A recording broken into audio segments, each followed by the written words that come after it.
Harry Potter, the Formidable Wizard of Beauxbatons. Chapter 41. Passed out. Beauxbatons Academy has a wide area enchantment.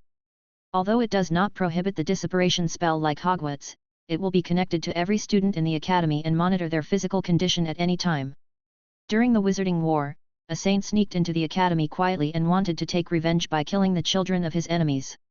He had just killed a young wizard when more than a dozen academy professors teleported to him and killed the young wizard without giving him a chance to explain. Saint. Since then, no wizard has dared to kill students in Beauxbatons College, unless he has the strength of Grindelwald and can escape from the pursuit of more than a dozen lowest-level aura wizards. Forget it all. After thinking about it, Abernathy applied amnesia and deleted Johnson's memory of the villa. He didn't want Lewis to be known as having an affair with a dark wizard. Hiss, Abernathy took a breath, and suddenly realized that he didn't seem to know how to identify the elixir of life. To be precise, no wizard in the entire wizarding world, except for the Flamel couple, has actually seen the elixir of life. They have only heard of this magic potion in legends. He, as well as the young wizards in Grindelwald's army, planned this plan out of wishful thinking. They sneaked out of Nurmengard without telling the great Grindelwald and sneaked into Beauxbatons on the third day of the festival in order to keep Grindelwald alive longer. Hurry up! Lewis urged. He was afraid that if time went by, there would be a few more wizards like Johnson peeking at their transactions. Abernathy paused. To tell you the truth, I don't have a way to identify the elixir of life, so... He was not afraid of anything else but that Lewis might take an unknown poison from Nico Flamel. With the ability of the legendary alchemist, even all the potion masters in the world combined would not be able to cure the poison he refined. I'll go with you. Annie stood up. If there's something wrong with the potion, just kill me and pay for your Dark Lord with his life. A trace of sadness flashed in Abernathy's eyes, and he felt that he was leading his family to destruction. No. He rejected Annie's request. The reason was simple. Annie alone as a hostage could not reassure the young faction and other factions. Do you want the Lestrange family to be extinct? You old bastard! Anne was angry and asked Lewis to be a hostage. Is Grindelwald's charm really that great, enough to make people forget their blood relationship and push their grandson into the fire pit with their own hands? Nurmengard, as well as the saints imprisoned there, in the eyes of Anne and most wizards, was the filthiest place in the wizarding world, filthier than Azkaban in the UK. I'll just go with you, but you have to release them first. Lewis pointed to the location of Anne and the three of them and said that he had the Keeper's token to save his life. If that didn't work, he could just activate the teleportation formation above. Except for areas where teleportation is prohibited, the teleportation circle on the token is enough to ensure his life safety. No. I'm not allowed to go to that kind of place. Fleur and Sophie sat next to Anne and hesitated for a long time. They didn't want Lewis to go to Nurmengard, but they didn't know how to persuade Lewis. Have you decided? Or looking at Lewis' blue eyes, Abernathy hesitated. Well, I haven't seen what Grindelwald looks like. Lewis said calmly that he automatically ignored Anne and the others' persuasion and went alone or let his close relatives go. Lewis chose the former without hesitation. Okay, let's go then. Don't worry, I will get you back safely. Gently holding Lewis' sleeve, the power of the apparition spell took Lewis and Abernathy and teleported out of Beauxbatons Academy. He cast the disapparition spell 3 times in a row, and then he took Lewis to Nurmengard, a deserted valley somewhere in Austria. Thousands of wizards, including their relatives, live here. The older wizards are nearly 100 years old, and the younger ones are a group of third-generation wizards who have just experienced the awakening of magic power. They appeared in front of a dark black quaint tower in the center of Nurmengard. They bowed in the direction of the tower like a pilgrim, and Abernathy said, "Follow me in a moment, don't speak casually. Don't worry, you will be able to go back soon." Before they even stepped into the tower, several wizards came up to them. They were the leaders of the major factions in Grindelwald's army. Where's Audro? Where did he go? And why did you bring your precious grandson here? The leader of the young faction, the strongest among the second-generation Grindelwald army, the epic wizard Perian asked. He's dead. He was killed by me using the death curse. Abernathy shrugged, as if killing a companion was no big deal to him. You. Forget it, a fool like that will die if he dies. Did you bring that thing? Perian also didn't care much about this. In the face of major events, it was just a matter of sacrificing a few people. It was not worth it to make him and Abernathy fall out. There are 6 epic wizards in the entire Nurmengard, and Abernathy is one of them. He is one of the few wizards who has not grown his own power. I brought him here. I'm afraid you won't believe it, so I brought him here too. Can you please show me some respect and let him go back safely? Different expressions appeared on the faces of the 5 epic wizards. They did not expect that Abernathy would be so willing to bring his only grandson here. As long as that thing is true, he is our benefactor and the benefactor of the entire camp. The old wizard standing next to Perian said that he had a good relationship with Abernathy and had a good impression of Lewis. Abernathy nodded to the old wizard, and after obtaining the consent of the other 4 wizards, he took Lewis into the tower, with 5 epic wizards following behind them. After walking up a flight of stairs that winded upward, the group finally stopped outside the small room at the top of the tower. Dumbledore personally imprisoned Grindelwald here 44 years ago. For more than 40 years, Grindelwald never left the room again. Boom boom boom. Come in. A passionate and contagious voice came from the room. There was a wool carpet from Spain spread behind the door, and the soft moonlight shined through the blinds on Gellert Grindelwald. Grindelwald was sitting behind the desk, holding a woolen pen and recording something on the paper. After a brief glance, Lewis felt that this place was less like a prison cell and more like a supreme suite in a high-end hotel somewhere, full of exquisite luxury. What's the matter? Grindelwald raised his head from the parchment. He was still studying a lost ancient spell. Chapter 42. The 6 most powerful wizards under him, as well as a strange young wizard, from whom Grindelwald smelled the magic of Nicholas Flamel. Interesting, Flamel's new apprentice. Grindelwald became somewhat interested and received Nicholas Flamel's approval. Could it be that this boy has the potential to become a legendary wizard? You guys go down first and let me talk to this little guy alone for a while. The 6 wizards were stunned for a moment. Before leaving, Abernathy motioned to Lewis with his eyes and told him to be careful. Little guy, what's your name? Grindelwald asked with a smile after the 6 wizards walked away. He is a very charming wizard. Time has left scars on his face, but it has not diminished his charm. Instead, it has made him more approachable. Just like a respected elder, people can't help but believe in him. My name is Lewis, Lewis Lestrange. Hearing the familiar surname Lestrange, Grindelwald recalled that more than 60 years ago, when he was still working hard to overthrow the god of death around the world. Leda Lestrange, co-boss Lestrange, during that time, he had come into contact with 2 members of the Lestrange family and had a close friendship with them. You and Abernathy, well, if my guess is correct, you should be his grandson, right? Based on the strange behavior of Abernathy before he left, and the aura unique to the Lestrange family emanating from Lewis, Grindelwald deduced that there was a certain relationship between him and Abernathy. You are right, he is my biological grandfather. As if seeing the hesitation on Lewis' face, Grindelwald did not dwell on this topic for too long. Then what is your relationship with Nicholas Flamel? He wanted to know the relationship between Lewis and Flamel, and see if he was Flamel's chosen next guardian. Mr. Flamel is my master. I have heard him tell the story between you and Dumbledore, and I also understand the threat of death. A smile appeared on Grindelwald's lips. He understood Lewis' identity. He was the new keeper of secrets and the future legendary wizard. Otherwise, Nicholas Flamel would not let Lewis know the information. Even in Grindelwald's army, he did not allow Grindelwald to tell the truth about death. It was the responsibility passed down from generation to generation of secret keepers to not let most wizards know about the threat of death. Tell me about how he introduced Dumbledore and me. Without asking anything else, let's first ask about the relationship between him and Dumbledore. They were in true love. Lewis gave a thumbs up in his heart. The love between Emperor George and old Dumbledore made him tingle all over. He talked about how you and Dumbledore got together, the pure friendship between you, and the subsequent breakup. The corners of Grindelwald's mouth gradually rose. When he heard the words of pure friendship, his brows furrowed for a while, and it took a long time before he relaxed. Lewis was speechless when he saw this scene. Instead of talking about friendship, could it be possible to ask him to directly say the word love? That's too exciting. Hey, little one, are you interested in knowing more? Grindelwald invited. He hadn't told anyone about that experience for a long time. In Grindelwald's narration, Lewis heard a slightly different version from Nicholas Flamel's version. On the day Ariana broke out, he noticed there was a problem behind Obscurus, and he didn't know how to face his friend, so he could only watch Dumbledore go away.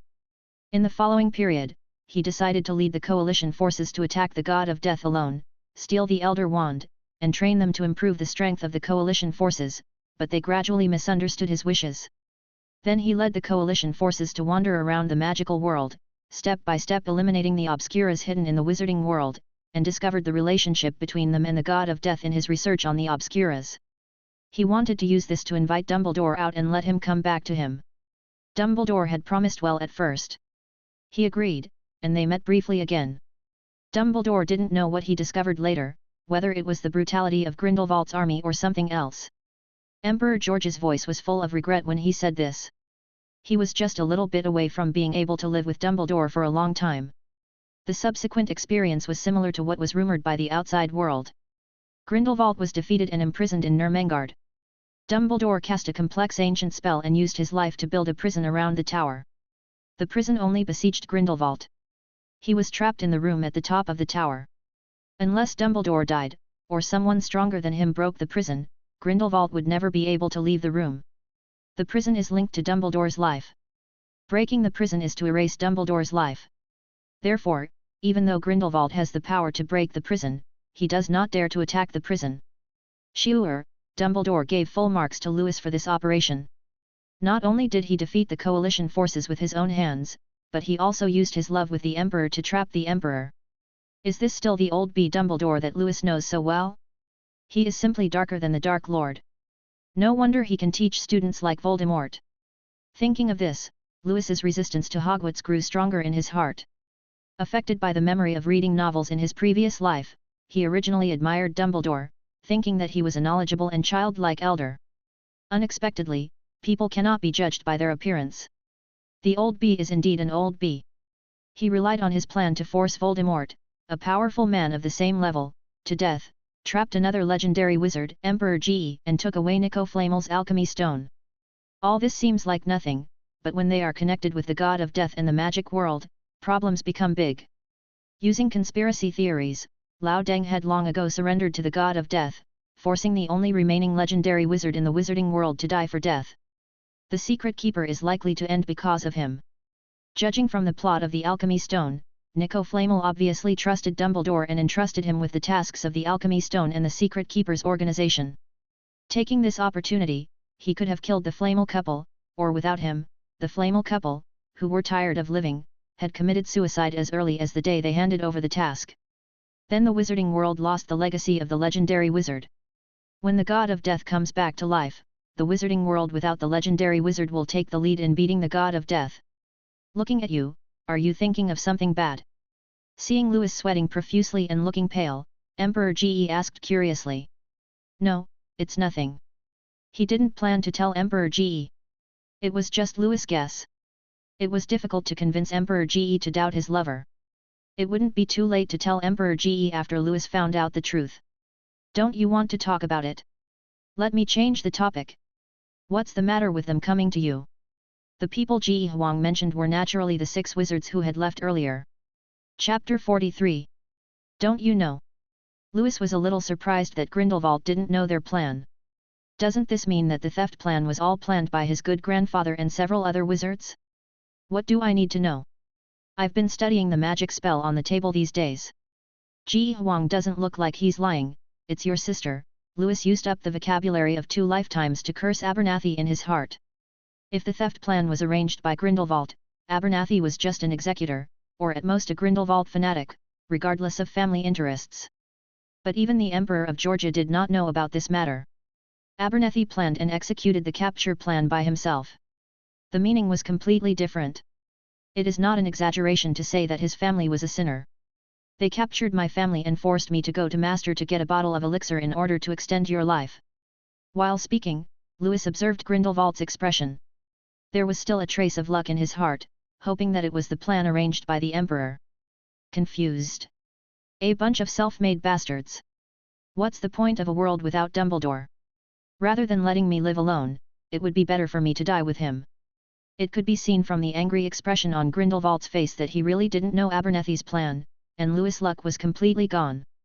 After walking a few times with his hands behind his back, Grindelwald, who was still angry, cast a spell and called 6 wizards somewhere in the camp into the room. Little friend Lewis, I'm sorry that my men took matters into their own hands and caused trouble to you and your family. Grindelwald's apologetic expression was not fake, he sincerely apologized to Lewis. After his death, Lewis will probably become the most powerful wizard in the world. In order to prevent his descendants from being targeted by Lewis, it is nothing for him, the boss, to sue. Wiping the younger brother's butt, isn't it the boss's duty? You are too kind. Without them, I would never have seen an elder like you. Looking at the humble and polite young man in front of him, Grindelwald saw the shadow of Dumbledore in Lewis, and a plan gradually took shape in his mind. After the 6 wizards arrived, Grindelwald severely reprimanded them in front of Lewis. Lewis stood aside and watched Abernathy's actions coldly.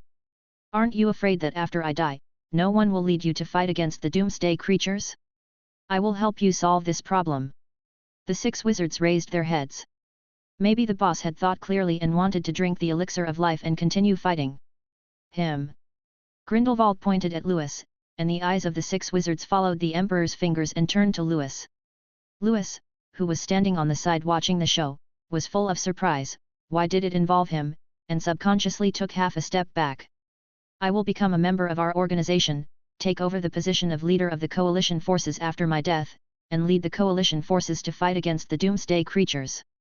Grindelwald's army was funded by Nico Flamel. He and Dumbledore worked together to establish an army of wizards to defeat the God of Death. Due to various factors, the Wizards' alliance went astray in the hands of Grindelwald and turned into a violent organization that reformed the wizarding world. After his death, returning the coalition forces to the successors of the Secret Keepers can be regarded as a different kind of return of things to their original owners, Grindelwald thought in his heart. What, it's just a brat like him. Parayan whispered, if Grindelwald becomes the leader of the coalition, he or others will be convinced, because Grindelwald's strength is enough to overwhelm any little thoughts in their hearts. Let Lewis be the leader. Sorry, Lewis is too weak. The epic wizard can kill a dozen little wizards like Lewis with just a few clicks of his fingers. Except for Parayan, the other 5 epic wizards were more or less questioning Grindelwald's decision, but no one dared to say it in front of him. The grass on the grave of the last guy who did that was nearly 3 feet high. I don't agree. Realizing that his tone was too aggressive, Lewis said again, please think about it for a while. If you really want to choose a wizard to take your place, I think several seniors here are more qualified than me. Var. As soon as these words came out, the eyes of the 6 epic wizards changed when they looked at Lewis. Did he know what he was rejecting? There are 683 Auror level wizards, 290 elite Auror level wizards and 6 epic level wizards. This strength in the wizarding world is enough to subvert several ministries of magic and create a wizarding kingdom of its own. Haha. Grindelwald smiled and shook his head, does your opinion matter? I'm just stating the facts. As for what you think, that's your business and it has nothing to do with me. This is him, Gellert Grindelwald, a man who is extremely domineering. Boy, let me teach you another truth. Without fearless strength, you will never get the freedom you want. Lewis was silent. As Grindelwald said, you are not strong enough and you still want people to respect your opinion, just thinking about shit. The 6 wizards buried their heads deeply. They could not and did not dare to question Grindelwald's decision. There was only one person in the entire wizarding world who dared to question Grindelwald, and that was Dumbledore. Get out! Grindelwald turned to the 6 wizards and yelled, remember to tell the wizards under you that Louis Lestrange is my chosen successor. Yes, the great Grindelwald. The 6 epic wizards bowed slightly stiffly, then bowed and walked out of the room. The 6 of them came to a conference room at the same time and discussed for a long time. During this period, terrifying magic fluctuations broke out several times. In the end, they decided to admit that Louis was the young master of Grindelwald's army. When Grindelwald was alive, no one dared to question Louis' identity. As for whether Grindelwald is dead, it's hard to say. I want to arrange for you to go to Hogwarts. Help me ask Dumbledore why he attacked me back then. Dumbledore's withdrawal from the coalition was a lifelong regret. Without asking for the reason, Grindelwald would not rest in peace even if he died. Louis pursed his lips. He would not go to Hogwarts, let alone take risks in Hogwarts for the sake of the love between Emperor Grindelwald and Old B. Grindelwald's regrets were none of his business. Instead of asking me to relay it, it's better to let Dumbledore tell you personally. You wait a few years, and when I graduate from Beauxbatons, you can invite Dumbledore over and let him chat with you for a while. Emperor Ge frowned, and the smile on his face was replaced by indifference. The legendary wizard's aura only relaxed a tiny bit, causing the surrounding air to become distorted. Louis, who was the first to bear the brunt, felt a huge force pressing on him, and the idea of surrendering to Grindelwald came up in his heart. Chapter 44. No, why should I surrender? Gritting his teeth, Louis raised his head despite the pressure on his body and forced a provocative smile at Grindelwald. Emperor Ge was angry. Good guy, a trace of aura can't suppress you, right? Increasing pressure hit Louis, and he was like a boat in a storm, with the possibility of capsizing at any time. I don't know how long it took, a few seconds or a few hours, the aura that was pressing on him disappeared, and Louis raised his head in confusion. Are you really not going? Grindelwald had a headache. Louis stood there for 10 seconds despite 30% of his aura. If he continued any longer, his life might be in danger. If you don't go, even if you kill me, I won't go to Hogwarts. Before Dumbledore's conspiracy theory was dispelled, Louis did not plan to go near the British peninsula. Grindelwald snorted heavily, showing his dissatisfaction. Get out of here. Don't be an eyesore before you think clearly. TCH, just like who wants to see you, old trash. Cursing disdainfully in his heart, Louis walked out of the room and walked down the stairs. The moment Louis walked out of the tower, Abernethy, who was still arguing with Perian in the conference room, sensed something and was teleported to the door of the tower. Before Louis could clearly see the identity of the visitor, he was pulled by him and teleported all the way back to his villa. You're finally back. You're not hurt, are they? They didn't make things difficult for you. Annie rushed up like crazy, pulling Louis and looking up and down. Abernathy had teleported back a long time ago. He had to continue participating in the meeting and had no time to watch the drama of the reunion between Louis and the three women. Fleur and Sophie were only one step behind Anne, holding Louis' hands from left to right. Oh, I'm fine. Isn't it safe to come back? Looking at the nervous expressions on their faces, Louis felt a warmth in his heart. You're still talking about it. Anne patted Louis' head, her delicate and pretty face full of worry. You are not allowed to do such dangerous things in the future, you understand. Nodding in agreement with a wry smile, Louis changed the subject and said, by the way, why didn't you see Bailong and Anagiri? None of the four pets were in the living room, and there was no sign of them when I returned to the villa in the afternoon. There should be no accident. Don't worry, they're fine. Keiki will send them back after a while.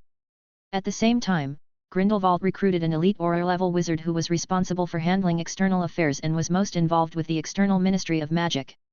A task is assigned to you. Force Louis Lestrange away from Beauxbatons and let him go to Hogwarts. The ruby ring in Grindelwald Majo's hand flashed with blazing light, making the wizard in front of him tremble. Since Louis was unwilling to go, he had no choice but to take the initiative and send Louis to Hogwarts. Yes, the great Grindelwald. The unknown wizard slowly exited the room with his head buried. At the French Ministry of Magic, the remaining Aurors suddenly received an urgent message from the minister. The French Minister of Magic asked them to immediately issue an order to arrest Louis Lestrange. The confused Aurors reported the matter to their superior, Ronan, director of the French Department of Magical Enforcement. Arresting him can't hurt him and force him out of France, right? Looking at the order from Nermengard, Ronan thought about it and decided to arrest Louis himself. An arrest warrant was issued quickly, and soon spread throughout half of the French wizarding world. Louis was wanted for liaison with dark wizards. According to the arrest warrant, he would be sentenced to up to 2 years in prison. Louis, wake up, something big happened. Anne, who got the news from her friend, rushed to Louis' room to wake him up from his sleep. It's so late, what can't we talk about tomorrow? Louis yawned, rubbed his eyes and sat up from the bed. I just got the news that you are wanted by the French Ministry of Magic. They say you are having an affair with a dark wizard. Anne was about to cry. How did the Ministry of Magic know that Louis had a deal with a dark wizard? Damn old guy, it's all your fault. Anne couldn't help complaining about Abernethy again. Ministry of Magic? Wanted. Louis, who was still a little confused, suddenly woke up. After thinking about it, Louis took Anne's right hand and said, don't panic, I probably know who is behind it. Isn't it because I didn't agree to your request? Is it necessary to make such a big fuss, old guy? If Louis guessed correctly, everything was arranged by Grindelwald. Who is it? An old guy that the family can't afford to offend, but don't be afraid. He just wants me to do something for him. Louis didn't mention Grindelwald's name, for fear of worrying Anne by saying too much. The news should have reached the Lestrange family, on the other side, Ronan thought while sitting in the office. He deliberately let out the news, in order to let Louis know that someone wanted to arrest him, and it would be best if he could force Louis away. Even if he couldn't, Louis should be more vigilant, so that he wouldn't fall before he took action. Wait for me here for a while, and I'll go find the teacher to discuss a countermeasure. He was going to find Nico Flamel and ask Flamel to help convince Grindelwald. Go ahead. If it doesn't work, just stay with your teacher and come back after a while. Louis nodded, took out the keeper's token in front of Anne, and activated the formation to teleport to the alchemy cabin. There was silence in the cabin. After a while, Mr. Flamel, who was wearing pajamas, walked out of the room and said, "What do you want at this late hour, boy Louis?" Louis handed over the elixir first, and after Nico Flamel put it away, he briefly told what happened in the tower. Go, why not go? Like Grindelwald, Nico Flamel also wanted to understand the reason why Dumbledore betrayed the coalition forces. Although he and Laudang had a good relationship and kept exchanging letters for a long time, they had no chance to ask him the reason. Every time he asked a key question, Laudang would remain silent or move on to other issues. But Louis paused for a few seconds, not expressing his doubts about Dumbledore. In this case, I will go and have a chat with Grindelwald and ask him to find someone to remove the wanted notice on you, and then send you to Hogwarts after this semester. Forget it, just go. As long as my identity is not exposed, Old B will probably not target me. Louis was skeptical about this. Everyone knew that Dumbledore was a master of legilimency. Without the brain-sealing curse, standing in front of him was like a blank sheet of paper, allowing Dumbledore to check his memory. Yes, but I have a request. Grindelwald must teach me spells in the past few days, or at least let me learn the brain-blocking spell. Learning the brain-sealing curse is Louis' bottom line. The memories of his past life cannot be seen by others, especially Old B. Chapter 45. It seems that you still have a lot of secrets. Okay, I agree to this request on behalf of Grindelwald. Nico Flamel smiled. He could understand Louis' mood. Everyone has secrets that they don't want to reveal to outsiders. Even he has many secrets hidden in the deepest part of his memory. When she was teleported back to the villa, Anne was already asleep. She was too sleepy. Not long after Louis left, she was so relaxed that she passed out on Louis' bed driven by sleep. He put his hands around Annie's body and put her on the bed gently.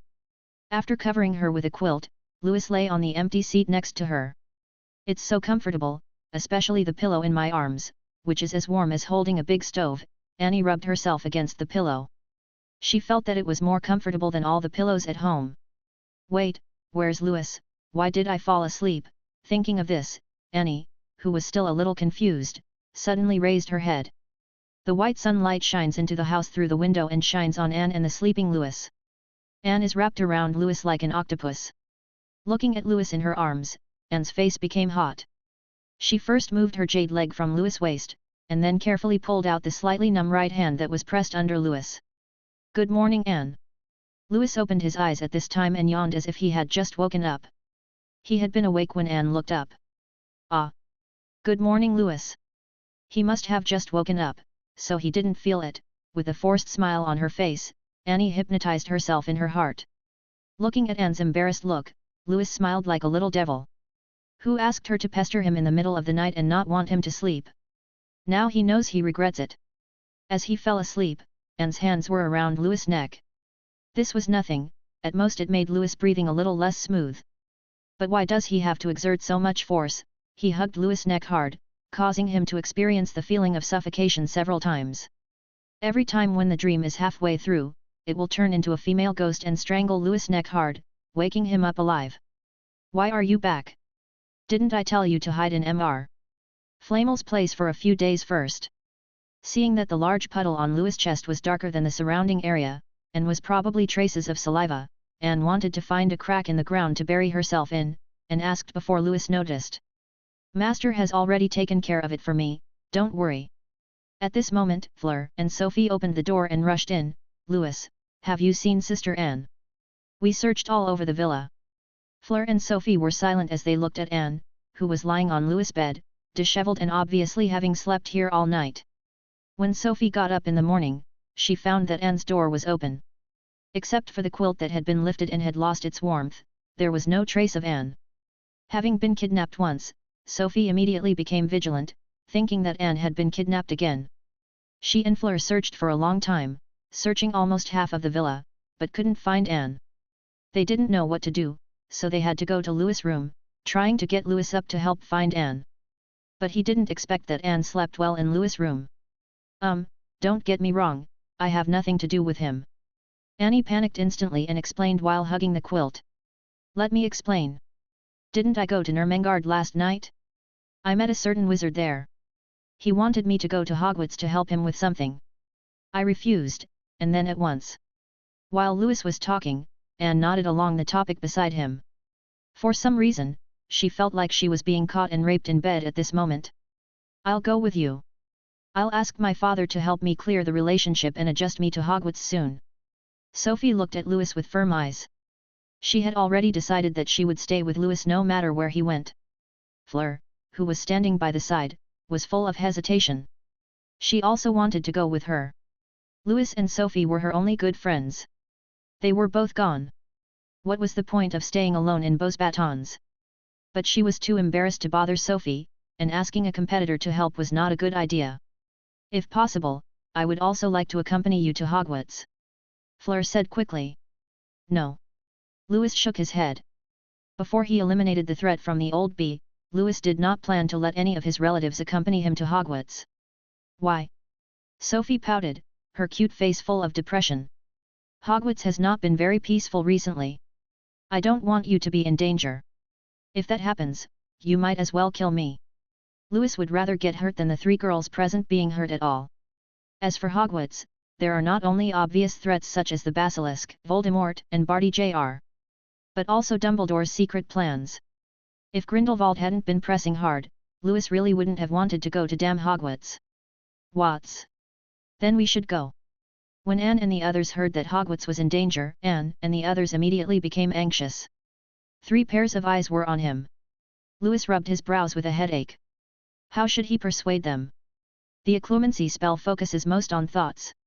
If you want to learn it, you must first learn to control your thoughts.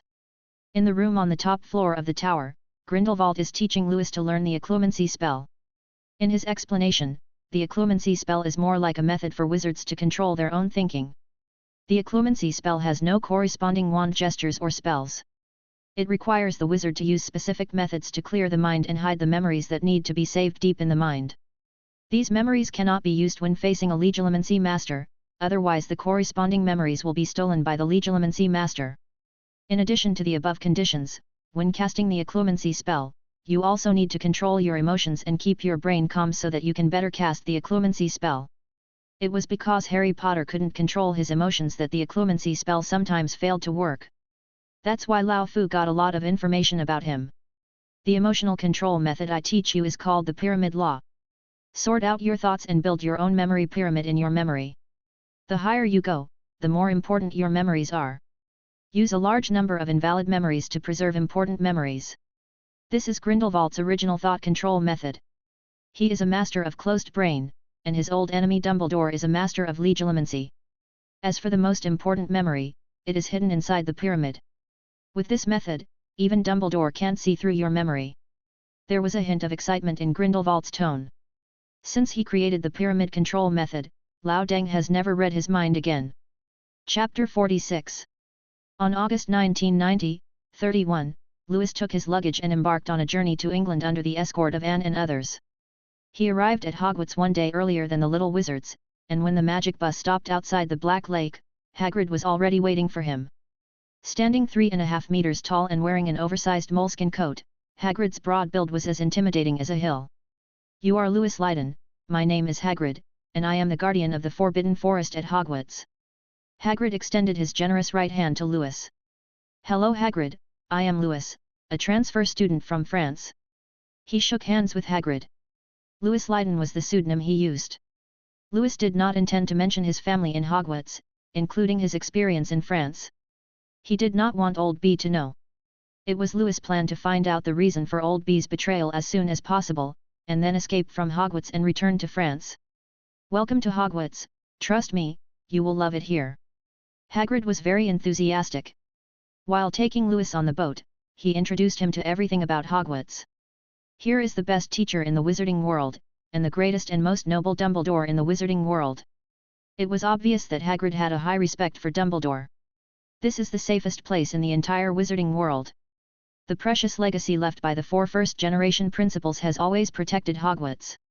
Rowing across the Black Lake is something every little wizard must do before entering school to pay tribute to the 4 legendary principals. Even when that person was at his craziest, Hogwarts was not captured. You can rest assured that you can go to school in Hogwarts.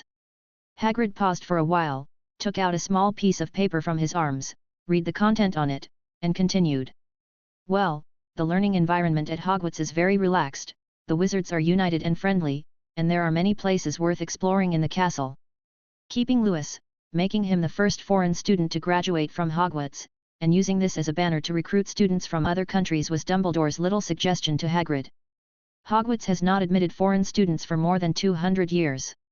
As a principal who regards Hogwarts as his family and his last refuge, Dumbledore naturally wants to strengthen Hogwarts. Hagrid worked hard and finally compiled a booklet related to Hogwarts. He also spent a long time trying to recite the contents above. Judging from the current situation, it was pretty good. The boat gradually reached the bottom of the castle. Hagrid parked the wooden boat and took Lewis into the castle along the path. I will take you to Dumbledore now. He and the 4 deans are waiting for you. They seem to want to arrange an academy for you or something. I would say it's better to go to Gryffindor. The students there are the best people in the whole Hogwarts. Ravenclaw and Hufflepuff are also good. Don't go to Slytherin. It's full of people. Dark Wizard. As a Gryffindor student who was falsely accused and forced to quit, Hagrid inherited the personality concepts developed during the Gryffindor period. In his eyes, Gryffindor was the best and Slytherin was the worst. Harry was influenced by Hagrid, otherwise he would probably be sorted into Slytherin. In the college auditorium, Lewis met Dumbledore for the first time, a handsome old man with a kind face and a sense of wisdom and justice. Based on his appearance, he didn't look like a man who could use yin at all. Dumbledore was born 2 years earlier than Grindelwald and is now 114 years old. If he had not been plotted by Voldemort, Lewis believed that he could live longer. Next to Dumbledore were the 4 deans, Professor McGonagall, Professor Flitwick, Professor Sprout and the oily Professor Snape.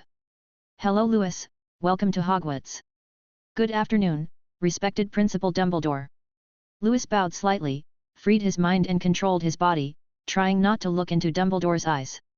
Emperor Ge once said, no matter whether you have practiced the brain-sealing curse or not, never look into the eyes of a legilimency master, otherwise he will see a lot of things in your eyes. Dumbledore waved, and a worn, patched and extremely dirty wizard hat appeared in front of Lewis. You may think that There is a set of anthropomorphic facial features on the hat, and an inaudible singing voice comes out of the mouth that is constantly opening and closing. It is the Sorting Hat of Hogwarts. Come and sit down, kid. The Sorting Hat will help you find the house that suits you. Dumbledore said. He discussed with the 4 deans for a long time. Except for Snape, who made it clear that he did not need transfer students, the other 3 deans said that they could accept Lewis joining their college. They discussed this for a while and finally decided to invite the Sorting Hat to entertain Lewis as a new student. Suppressing the discomfort in his heart, Lewis sat on the stool and put the wizard hat on his head that had been worn by countless people and had not been washed for nearly 1,000 years. He decided to wash his hair after returning to the dormitory. What a rude little guy. The Sorting Hat's slightly angry voice echoed in Lewis' mind. The ambition is good, you are suitable for Slytherin, and you are obsessed with studying. Ravenclaw is also suitable for you. Where should you send him? The Sorting Hat was confused. Both houses were suitable for Lewis. Maybe I could go to Gryffindor? Or Hufflepuff would be good too. Lewis tried to respond. No, no, no, you are definitely not a Gryffindor. The Sorting Hat quickly retorted. A qualified Gryffindor is not as narrow-minded as Lewis. Only Slytherin is like this. After hesitating for a while, the Sorting Hat opened its mouth and shouted, Ravenclaw. After the Sorting Hat called out the house that suited him, Lewis quickly took off the Sorting Hat from his head. He felt that if he wore it any longer, fleas would appear on his head. Hello Lewis, I am Flitwick, head of Ravenclaw, and I would like to welcome you on behalf of Ravenclaw. Professor Flitwick was the first to applaud, and then Hagrid and several other professors also began to applaud, welcoming Louis to join them on behalf of the students. Since school had not started yet, Professor Flitwick personally took Louis to the Ravenclaw lounge. The stairs in the castle are cast with a disorder change spell. It's a very interesting ancient spell that makes objects become disordered. Of course, the stairs in Hogwarts change according to certain rules. Professor Flitwick was worthy of being a professor of charms. He cast the discord charm on his wizard robes as he walked. The moment the spell fell on the wizard's robe, the carefully crafted wizard's robe twisted, and the black wool formed unknown patterns one after another. Chapter 47. Regardless of whether it is a good-looking or bad-looking pattern, it will not stay on the wizard's robe for more than a moment, and it will soon change into another appearance. His counterspell is the space decoration spell, which is a variant of the cleansing spell. Ancient wizards used it to tidy up rooms and make them tidy. Later, they were replaced by the more convenient desk-alling spell and repair spell. Space is restored. Professor Flitwick pressed his wand against Discord's wizard robe. Soon, the wizard's robe stopped changing, and even the frequency of changes in the surrounding stairs became lower. There are ancient formations engraved in Hogwarts that can avoid the effects of most spells. As long as destructive spells like Lee Fire are not applied, you can cast magic anywhere in Hogwarts. Professor Flitwick spoke proudly. This was one of the foundations of Hogwarts. No other school, not even Beauxbatons, had a castle that could self-restore and counteract the curse. This is the Ravenclaw Lounge. We do not have a fixed entrance code. You need to answer the bronze knocker question before entering the lounge. Professor Flitwick took Louis to the top of the castle, to the top of the spiral staircase on the west side of Hogwarts, and pointed to the eagle-shaped bronze knocker on the door. He reached out and pulled the bronze door knocker, and the door knocker asked humanely, "What is magic?" When Rowena Ravenclaw set the level, he set up a setting to ask questions of different levels based on the knowledge level of the visitor. The more knowledgeable the question, the more difficult it will be. But as long as the little wizards are willing to use their brains and come up with an answer that they think they can and has clear logic, they can enter the Ravenclaw Lounge. Magic is a tool that leverages the world. It is a bridge between one's own magic and the magic of the outside world. Professor Flitwick quickly replied, "This is his view on magic." Correct answer. The bronze door knocker opened automatically, revealing a doorway that could accommodate two people passing side by side.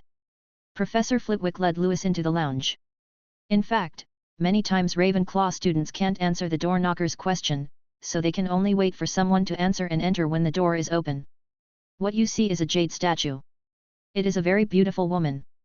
Even the statue gives people a feeling of beauty and grace.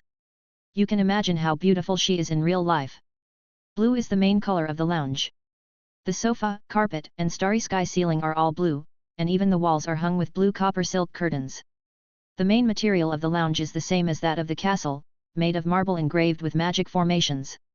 There are small doors on both sides of the circular lounge, and you can enter the student dormitory. The boys' dormitory is on the left side of the entrance. There are 120 rooms in total. 4 students can be accommodated in each room, which means that 4 boys can be accommodated. As for Hogwarts, according to what Louis knew before coming, there are only about 400 students. In most cases, even 400 may not be enough, only 300 or even 200 students. For example, during the years when Voldemort was raging, the number of students at Hogwarts was at its lowest in history, with only more than 80 students in grades 1 to 7 combined. This was the safest situation under Hagrid's boast. It was not until Voldemort was defeated that Hogwarts prospered again. Most British wizards admired Dumbledore's style and sent wizards from their own families to Hogwarts. In France, Louis knew of more than a dozen noble wizards who did not go to Beauxbatons and learned elite wizard knowledge at home. Since the students haven't arrived yet, Professor Flitwick can only arrange an empty dormitory for Louis first. He plans to wait until the students have arrived before arranging Louis' dormitory issue. The first thing Louis did after he left was to wash his hair. He washed his hair 3 times to wash away the discomfort in his heart. Name, Louis Lestrange. Realm, First Level Wizard / Intermediate Potion Master. Mana, 99/99. New skills, Grease, Ground Trap, Ground Thorn, Ice Cone, Brain Sealing, Sleeping Curse, Lock Picking, Desk-alling, and Transformation. Kung Fu, Unnamed Kung Fu. This is the result of Louis' study over the past few months. His magic power is about to reach the upper limit of the second-level wizard. The number of magic spells has also increased from the original few to nearly 10 now. His strength is much stronger than before. At 6 o'clock in the afternoon the next day, the Hogwarts Express arrived at the platform outside the Black Lake on time. The new students rode across the Black Lake under the leadership of Hagrid, while the old students took the Thestral carriage back to Hogwarts. Hey! Look, there is a little wizard I don't know standing next to Professor Flitwick. Sweeping his big, smart eyes across the auditorium, George Weasley quickly found the strange little wizard his brother had mentioned. He and Fred are the most popular people in the college. They know almost all the students in Hogwarts, and they will look familiar even if they don't know each other. There was only a little blonde wizard standing next to Professor Flitwick who looked about the same age as them. George was sure that he had not seen this little wizard in the past year. Is it possible that he is our defense against the dark arts professor this year? A possibility flashed in the mind of the twin brothers' roommate, the black boy Lee Jordan. As we all know, the ironclad Hogwarts and the smooth defense against the dark arts professor. Since Lao Fu, who failed to find a job, placed a curse on the position, no wizard has been able to stay as defense against the dark arts professor for more than 2 years. No, the defense against the dark arts professor should be the old man who is on Dumbledore's side. George quickly denied that they had heard from their mother before they came here that this year's defense against the dark arts professor was a respected old Auror, who seemed to be named Cairns or something. They can't be freshmen. They should still be rowing hard on the Black Lake. Lee Jordan pursed his lips. It would take at least 10 minutes to row across the Black Lake, and most of the freshmen were only halfway through the row. In addition to the 3 of them, the other wizards in the auditorium also pointed in the direction of Lewis and discussed loudly. They are really a group of energetic little guys. Dumbledore stroked his long white beard with a kind smile on his face. Protecting the innocent smiles of children and leaving some seeds of hope for the wizarding world has been his greatest wish over the years. In contrast, the child behaved much more calmly. His gaze shifted to Lewis. He closed his eyes and showed no expression on his face. It seemed that everything in the outside world had nothing to do with him. This is indeed the case. Everything in front of him is just a kiss to Lewis. He has been used to it since he was at Beauxbatons. Whether there are 1,000 people or 300 people, Lewis can fall into his own world under their gaze, isolate himself from external interference and immerse himself in his mind, thinking about and learning the knowledge he has learned in the past. Just like now, he is memorizing the dwarf dictionary silently. Chapter 48. For some reason, Dumbledore saw a familiar feeling in Lewis, as if he was looking at the young Grindelwald. The same handsome appearance, indifference to everything, a character that is not shaken by external things, and most importantly, the smell of magic that makes him feel familiar. Are you not familiar with it? Lewis just met Grindelwald 10 days ago. He spent half a day in the room at the top of the tower and finally got a treasure from the Crown Prince. Grindelwald's experience in casting large-scale spells, especially the thunder and lightning he used in the Crimes of Grindelwald. The lightning falling from the sky is so cool. Dumbledore subconsciously increased his breathing intensity, wanting to inhale the scent of King for a while. He had not smelled King's magical scent for more than 40 years. After searching for a long time in Grindelwald's advice, Lewis finally found the magic to summon thunder and lightning, the Thunder Curse, which can basically summon a bolt of lightning. The more skilled the spell is, the more magic it can pour into it, and the more lightning it can summon. According to Grindelwald's records, with his legendary wizard's strength, he can summon 30 lightning bolts at one time, which is not the limit of the crazy Thunder Curse. Moreover, the lightning becomes more powerful as it goes forward. By the time No. 20 reaches the 5th level, its power is almost the same as when he casts a single target spell. No. 30 is twice as powerful as his usual single target spell. The new students walked into the auditorium under the leadership of Professor McGonagall. This year is the year before Harry Potter's admission. A total of 63 wizards have joined Hogwarts. Counting Lewis, there are 64 people, but since he is a transfer student, Lewis will join Hogwarts as a second-year student. After staring at Lewis for a long time, Dumbledore withdrew his gaze and turned to look at the slightly reserved first-year student who was following McGonagall. The poor little guys heard from the unscrupulous wizards that the entrance ceremony was very dangerous, and several little wizards would die every year. They were so scared that they shrank behind Professor McGonagall, and a tense atmosphere filled them. Please wait here, everyone. Before the ceremony begins, Professor Dumbledore wants to say a few words to everyone. After Professor McGonagall finished speaking, she took the initiative to step aside and give her seat to Dumbledore, who stood up from his seat. I want to announce something before the sorting ceremony begins. Dumbledore said, pointing to where Lewis was standing. This year, Hogwarts welcomes a transfer student, he is Mr. Lewis Leiden. Lewis took a step forward in time and stood on the solid wood floor to the left of Dumbledore. Although he automatically blocked external noise, he still reacted when he heard his name. He did not wear the Hogwarts school uniform, but wore a loose wizard robe, similar in style to the wizard robe Snape often wore, but he looked much cleaner than Snape. Mr. Leiden is about to join Ravenclaw and will appear in the second-year class. Dumbledore paused, and at the same time Lewis put his hand on his chest and bowed slightly. Warm applause echoed in the auditorium, and many Gryffindor students even cheered to celebrate Lewis' arrival. Go on, kid, the long table belonging to Ravenclaw is on your left, in the row near the corridor. Dumbledore said, pointing to the table belonging to Ravenclaw. Thank you, Professor Dumbledore. Lewis saluted Dumbledore and walked towards the long table where the eaglets gathered. Hello Mr. Leiden, welcome to Ravenclaw, we will be classmates from now on. Lewis was received by a beautiful witch, 1 year older than Lewis, named Penelope Cravat, who later became Percy's girlfriend. Hello. Lewis greeted Penelope, and the unknown wizard sitting next to Lewis also began to greet Lewis. Next, Lewis transformed into a greeting machine and greeted one little Ravenclaw wizard after another. The whole sorting ceremony was nothing to watch. After the first little wizard went through the sorting ceremony with trepidation, the freshmen who understood that they had been deceived gradually relaxed and smiles spread on their faces. The more than 60 freshmen were sorted out quickly, and the only one that interested Lewis was Chu Jong, Harry Potter's first girlfriend in the original book and a British witch with Chinese descent. Her lovely face is round and smooth, and she has a bit of the aura of a woman from a Jiangnan water town. She is a good beauty. Before the banquet begins, let me say a few words, that is, idiots, snobs, scum, screws. Thank you everyone. With Dumbledore shouting the classic start declaration, the dinner officially began, and the long table was filled with British delicacies prepared by the house elves. It tastes pretty good, at least Lewis tasted it delicious yesterday and today at lunch. It's starting again. Dumbledore says meaningless things every year. I really wonder if there is something wrong with his brain.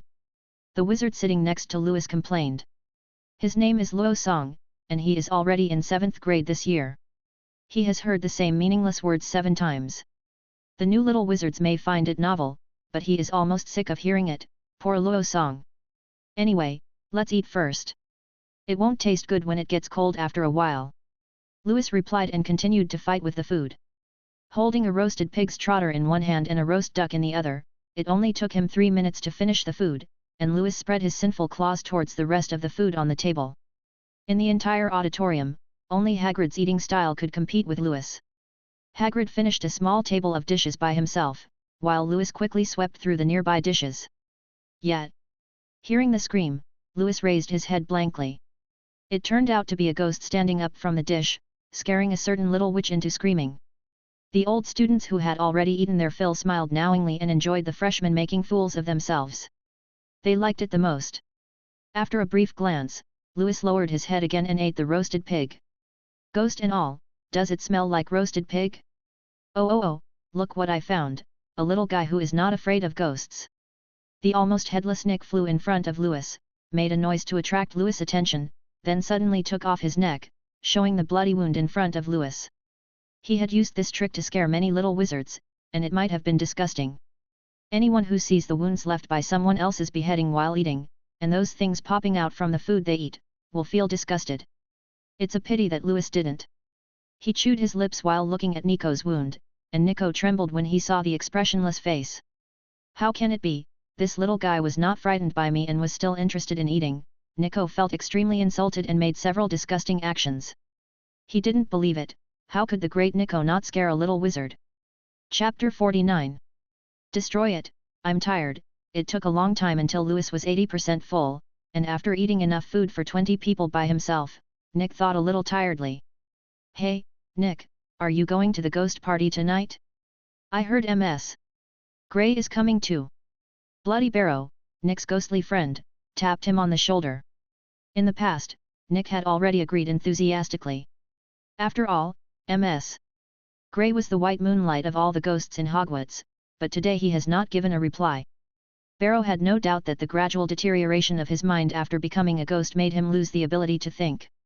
He could only remember the most profound memories during his lifetime and act according to the behavior he had during his lifetime.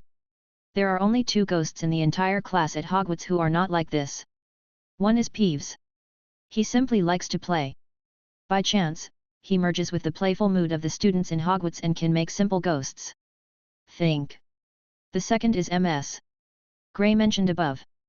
The legacy left by her mother Rowena Ravenclaw sheltered Ms. Grey and gave her the same ability to think as when she was alive. After the dinner, each college walked toward the lounge under the leadership of their prefects. The 4 major colleges separated at the stairs and stepped onto the stairs back to their respective lounges. You 4 will live in this dormitory.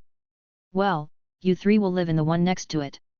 Luo Song, the male prefect of this year, arranged the dormitories for 7 freshman wizards. The 7 of them were arranged in 2 dormitories. What about you, Lewis? Do you need me to help you arrange a room? Professor Flitwick didn't seem to mention you when he arranged the dormitory. Lawson looked at Lewis curiously and wondered. During the evening banquet, Professor Flitwick did not mention Lewis when he arranged tasks for him, and Lawson didn't know how to deal with him. Well, Professor Flitwick asked me to stay in a dormitory last night. Before he finished speaking, the impatient Luo Song immediately said, that means you have a dormitory, right? That's okay, I'll go back first and get some rest early. He will take the NEWT's exam this year, and Luo Song doesn't want to waste any time that can be studied.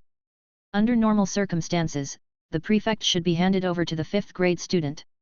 Unexpectedly, that guy had a problem at home and could not come to school for the time being, so he had to be replaced by Luo Song. Okay. Lewis responded. He wished he could live alone. Early the next morning, Lewis came to the cafeteria early and had pumpkin pie and milk for breakfast. After eating until he was 80% full, he went to the potions classroom. He had 2 classes today, one from Snape's potions class and one from his own headmaster's charms class. Under normal circumstances, the Eagle Academy and the Chuan Academy have classes together. Snape behaved very calmly when facing the 2 academy wizards, neither giving them extra points nor deducting them. On the first day of class, potions had to be mixed. Snape's emotionless tone echoed throughout the potions classroom. The refreshing potion is a very common potion. Even a pig can prepare it after learning potions. Now, take out your cauldron. Following Snape's instructions, he took out the crucible, grinned out a small amount of daisy juice, and mixed the toad venom into the crucible. The next step is the most error-prone step. Pinch off the head and tail of the live slug. After the slug has completely lost its activity, put it into the crucible. Snape spoke calmly and in detail. The knowledge in class was extremely simple basic knowledge for him. As a result, many wizards, especially the stupid Gryffindors, made mistakes again and again. Put the slug into the crucible while it's still alive, or put it in without pinching off the head and tail. There are some stupid guys who can't even control the slug. Sometimes Snape really wanted to pry open those bastards' heads and see what was inside their heads. Slowly, Snape's dim eyes focused on a certain young wizard. Snape still remembered him. The transfer student who stood next to Flitwick at the beginning of the school year was probably named Louis Lydon. His technique is very unique, with a hint of elegance in its simplicity. It is a French favorite, but it is more concise than the average French potion master, with many fewer unnecessary steps. Snape gradually frowned at this method. As a rare potion refining master, he could roughly infer a person's potion refining level from his potion refining techniques. Snape was certain that the method Lewis used was definitely that of a master potion master, and that it was different from the other potion masters in Europe. It should have come from a potion master he did not know. But what does this have to do with myself? Withdrawing his gaze from Lewis, Snape had long lost interest in life since the death of his beloved woman, Lily Evans, and wished he could die with Lily. While refining the potion, Lewis was thinking about what he should do to attract Snape's attention, and then learn potions from Snape like many protagonists in fan fiction. Well, it's not a bad idea to learn his dark magic. Snape is Lao Fu's #1 general, and he has a reputation among the Death Eaters second only to Lao Fu. It's a bit difficult to handle. Lewis wrinkled his head in distress, not knowing that he had attracted Snape's attention just now. He was neither Harry Potter nor a student of the Snake House. To Snape, he was just a passerby. I really want to be like in some novels, stupidly running up to him, holding Snape's thigh and begging him to teach me. Let's not talk about whether Lewis can put aside his dignity and run to Snape to plead with him. Even if Lewis takes the initiative to plead, there is still a question whether Snape will teach him. Snape is a potions master. This is something that the entire British wizarding community knows. But has anyone really learned advanced potions knowledge from him? According to family information, there are very few students taught by Snapkin personally. These people are all from the Snake Academy, and there are not a single student from the other academies. Please wait a moment, Professor Snape, can I ask you a few questions? After class, Lewis chased Snape out of the potions classroom. In the end, he couldn't stand the temptation of knowledge and wanted to get it from Snape. Order something good. The teacher glanced at Lewis, hugged the wand and walked away without looking back. Are you okay? That's just how he is. He never talks to students from other houses, especially our house in Hufflepuff. Valjean, who was sitting next to Lewis during potions class, walked up and said with relief as he walked. He had wanted to ask Snape some questions like Lewis, but the result was obvious and he simply ignored them. It's nothing, I just wanted to give it a try. I didn't expect him. Lewis paused for a moment, not knowing how to describe Snape. Every year he rejects several young wizards, even wizards from his academy, and sometimes they are rejected by him. Woking walked side by side to Lewis, and Lewis learned a lot about Snape from his mouth. Chapter 50. Ravenclaw students are generally called nerds, but this is not the case. They are just more eager to learn knowledge than others, no matter what kind of knowledge it is. The reason Wojan was sorted into Ravenclaw was because of his love for potions. He had heard about Snape's deeds before coming to Hogwarts, and he was an out-and-out fan of Snape. Well, this was what Lewis inferred from his tone. He had a mysterious respect for Snape, and in his mouth, everything Snape did was good. Lewis was not interested in his hobbies. Snape was a cute girl, but for him to worship Snape, who had a greasy head, didn't take a shower, and didn't wear underwear, Lewis couldn't stand it. During the meal, Woking was obviously frightened by Lewis's appetite, but he didn't say anything. The sight of Hagrid eating looked even scarier than Lewis's, and Hogwarts students had long been used to it. Charms class started at 1 o'clock in the afternoon, and Professor Flitwick arrived in the Charms classroom early. According to Wojan, Professor Flitwick is always the first one to arrive in the classroom, and during the period before class, he will help the little wizards solve problems they encounter with spells. Learning magic spells pays the most attention to emotions. Emotions, gestures, and spells are the three elements of magic spells. For example, if you imagine the floating spell, it will be easier to cast it by imagining that your whole body feels relaxed and like flying. Paying attention to emotions is the key point when Professor Flitwick releases spells. Almost all the spells he uses have emotional control. Let's put it this way, magic is our bridge to connect with the outside world, and the corresponding emotions can expand the size of the bridge, making it easier for us to connect with the outside world. According to Professor Flitwick, when a wizard performs magic, he needs to use his own magic power to collude with the magic power in the world. Without the abundant magic power in the world, magic cannot leave the body and can only act within the body. There are many magic spells that act on one's own body. Power multiplication spells, quick spells, and the well-known transformation spells are all types of spells that act on one's body. Hearing this, Lewis cheered up. The power multiplication spell sounded good. Except for transfiguration, the rest of the magic spells have disappeared in the modern wizarding world due to their low effectiveness, and only a few people are left who can use these magic spells. There are always new things that will outlaw old things, and this is exactly what happened with the spells that protect the body. Since the Muggle expelling curse was developed and ordinary people could not harm wizards, the spells that protect the body have gradually disappeared. What is the use of power multiplication in a wizarding war? Hit someone with a brick, in other words, the accelerating spell still has some effect. Even so, there are still very few people who use the accelerating spell. Do you know where I can find these magic spells that Professor Flitwick said? Writing a long list of English letters on the note, Lewis handed the note to Woking, who was sitting next to him. There should be one in the library. Why do you want that thing? Wojan quickly handed the note back. After thanking Woking, Lewis stood still and listened intently to Professor Flitwick's lecture. His emotion control method had certain merits in learning new spells and was worth learning by Lewis. When get out of class was over, Lewis and Woking walked to the library together. Many Ravenclaw students around them made the same choice as them and went to the library to learn new knowledge.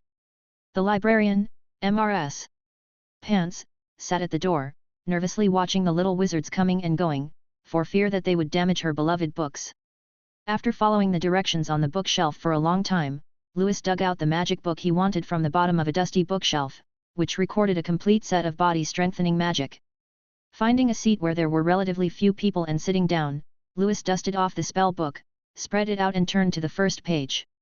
The body-strengthening spell is a very dangerous spell. If you are not careful, you may hurt your body. Please learn it with caution. The beginning is a warning, followed by the reason for the warning. If the magic power is not properly controlled when the body is strengthened, the body may be injured due to excessive strengthening. For example, if a person's body structure can only withstand 300 kilograms of force, but if he exceeds 300 kilograms under the influence of the body strengthening spell, his arm muscles may be strained or his meridians may be ruptured. Seeing this, Louis was less interested in learning the body strengthening spell. He thought there was no upper limit and could increase it indefinitely, but the result was disappointing. Leto came to the library, and Louis did not give up the great opportunity. He briefly read the strengthening spell book for half an hour, memorizing the power multiplication spell, the acceleration spell and the strengthening spell. Louis put the spell book back to its original place. Location. The rest are all body lengthening spells, and the picture shows an elongated little black spot. Only this page in the whole book has the most wear and tear. It can be seen that what you are learning is not a fun thing. While condemning those wizards in his heart, Louis copied down the body lengthening spell, and a body hardening spell at the end of the note. There is no use in researching it now. Louis is going to wait until he has time and has a girlfriend to study it slowly. The second book is Intermediate Potion Science, which records most of the potions corresponding to the Intermediate Potion Master stage. Many of them are illustrated with pictures, but only a few of them actually have formulas. Forget it, stop looking for it, go back and ask Mr. Flamel for some recipes when you have time, Louis thought in his heart. He searched for a long time but couldn't find any useful potion formula, so he simply decided not to look for it. Have you finished your homework? Let's go back after that. At this time, Wojin walked to Louis and whispered. He had finished his homework for today. Still have homework? Louis' voice was slightly louder in surprise, and then he received Mrs. Pance's death package. The lady almost kicked Louis out of the library. Keep your voice down. Mrs. Pance will be angry if you speak too loudly. Professor Flitwick asked us to look up information and write a 1-foot-long paper on the snake charm. You haven't forgotten it, have you? Louis nodded. In the past, Sophie would remind him of homework and ask him to complete it in time. After coming to Hogwarts, he couldn't get used to it and forgot about homework. I'm really convinced. You can write first and I'll go back. Wojin left with a bunch of Eagle Academy students. They came to the library just to do their homework, and they naturally went back after finishing their homework. The next morning's class was herbal medicine. Students from the Ying Yuan and Guan Yuan schools gathered in the herbal medicine classroom to watch the dragon's roar grass that Professor Sprout brought to the classroom, a magical plant that makes the roar of a fire dragon. Chapter 51. Dragon roar grass is a very special plant. It must live in a place where the roar of the fire dragon can be heard. The sap can be used to refine dragon roar potions, and the roots can also be used to refine flame protection potions. Professor Sprout raised the dragon's roar grass in his hand and touched the tip of the tender green grass with his fingers. Roar! The roar of the dragon immediately echoed throughout the herbology classroom. Some people thought that there was a fire dragon in Hogwarts. Dragon roar grass, fire dragon accompanying magic potion, which absorbs the roar of the fire dragon as nutrients and contains a small amount of the fire dragon's magic power. Louis took out a black-covered notebook from his space bag, turned to a blank page, and recorded the detected properties of dragon roar grass in the notebook. There are dozens of properties of magic potion materials recorded on the front of dragon roar grass. Some of them only have a few sentences of description like dragon roar grass, while others record many material properties that Louis personally experimented with. It was Louis' little dream to experiment on the properties of all materials, compile it into a book, and then publish the book he wrote to facilitate wizards in refining potions. As a keeper of secrets, Louis does not have the courage to face death for the time being. Wouldn't it be nice for him to enjoy life? Just like Louis 15, he will not care about the flood after his death. As long as the god of death doesn't come out while Louis is alive, when he dies of old age after 100 years, whether the god of death doesn't come out has nothing to do with Louis. Perhaps out of some compensatory psychology, Lewis planned to use the system's own detection technique to sort out the properties of most potion materials, so that future generations of wizards could learn from them and study them. During the entire herbal medicine class, other wizards were either listening intently or in a daze. Only Lewis took out a small notebook from time to time and recorded something in it. Professor Sprout, who has a gentle personality, has long seen something strange about Lewis, but she didn't say anything more. In fact, as long as you don't skip class in public, Professor Sprout will rarely slap those absent-minded little wizards to stand up and answer questions. Until the end of Get Out of Class, when Lewis was about to leave the classroom with his herbal textbook, Professor Sprout stopped Lewis. "Can you show me your notebook? I'm curious about what you recorded in it," Professor Sprout said with a smile when Lewis stood in front of him. She once saw a page of content by accident. It was so pitiful that she caught a glimpse of it by accident. The record about the properties of nettles on that page deeply attracted her. There were several knowledge points that she had never heard of, but relying on her familiarity with nettles, Sprout felt that most of the knowledge was correct. During the second half of the class, she felt as if she was being scratched by a cat. Even though she knew that asking someone for a notebook was an easy thing to offend, Professor Sprout still couldn't hold back her curiosity. Lewis was stunned. He was still wondering why Professor Sprout called him here. It turned out that he wanted to see his notebook. Lewis took out the black notebook from his arms and handed it to Professor Sprout in a frustrated mood. The feeling in his heart was the same as when he wrote a diary when he was a child and showed his diary to others, which was rough and a little shy. "Don't be nervous, why don't you sit down and rest for a while?" Seeing the nervous look on Lewis' face, Professor Sprout put the notebook aside, used the flying spell to summon a chair for Lewis to sit on, and then opened the notebook and started reading. The first and second pages are basilisk blood. Lewis used the emerging magic medicine petrification potion as an example to comprehensively explain the role of the petrification factor in the basilisk blood and the conditions for the petrification factor to take effect. Professor Sprout glanced at it briefly, scanned half of the contents, and then turned to the third page of the notebook.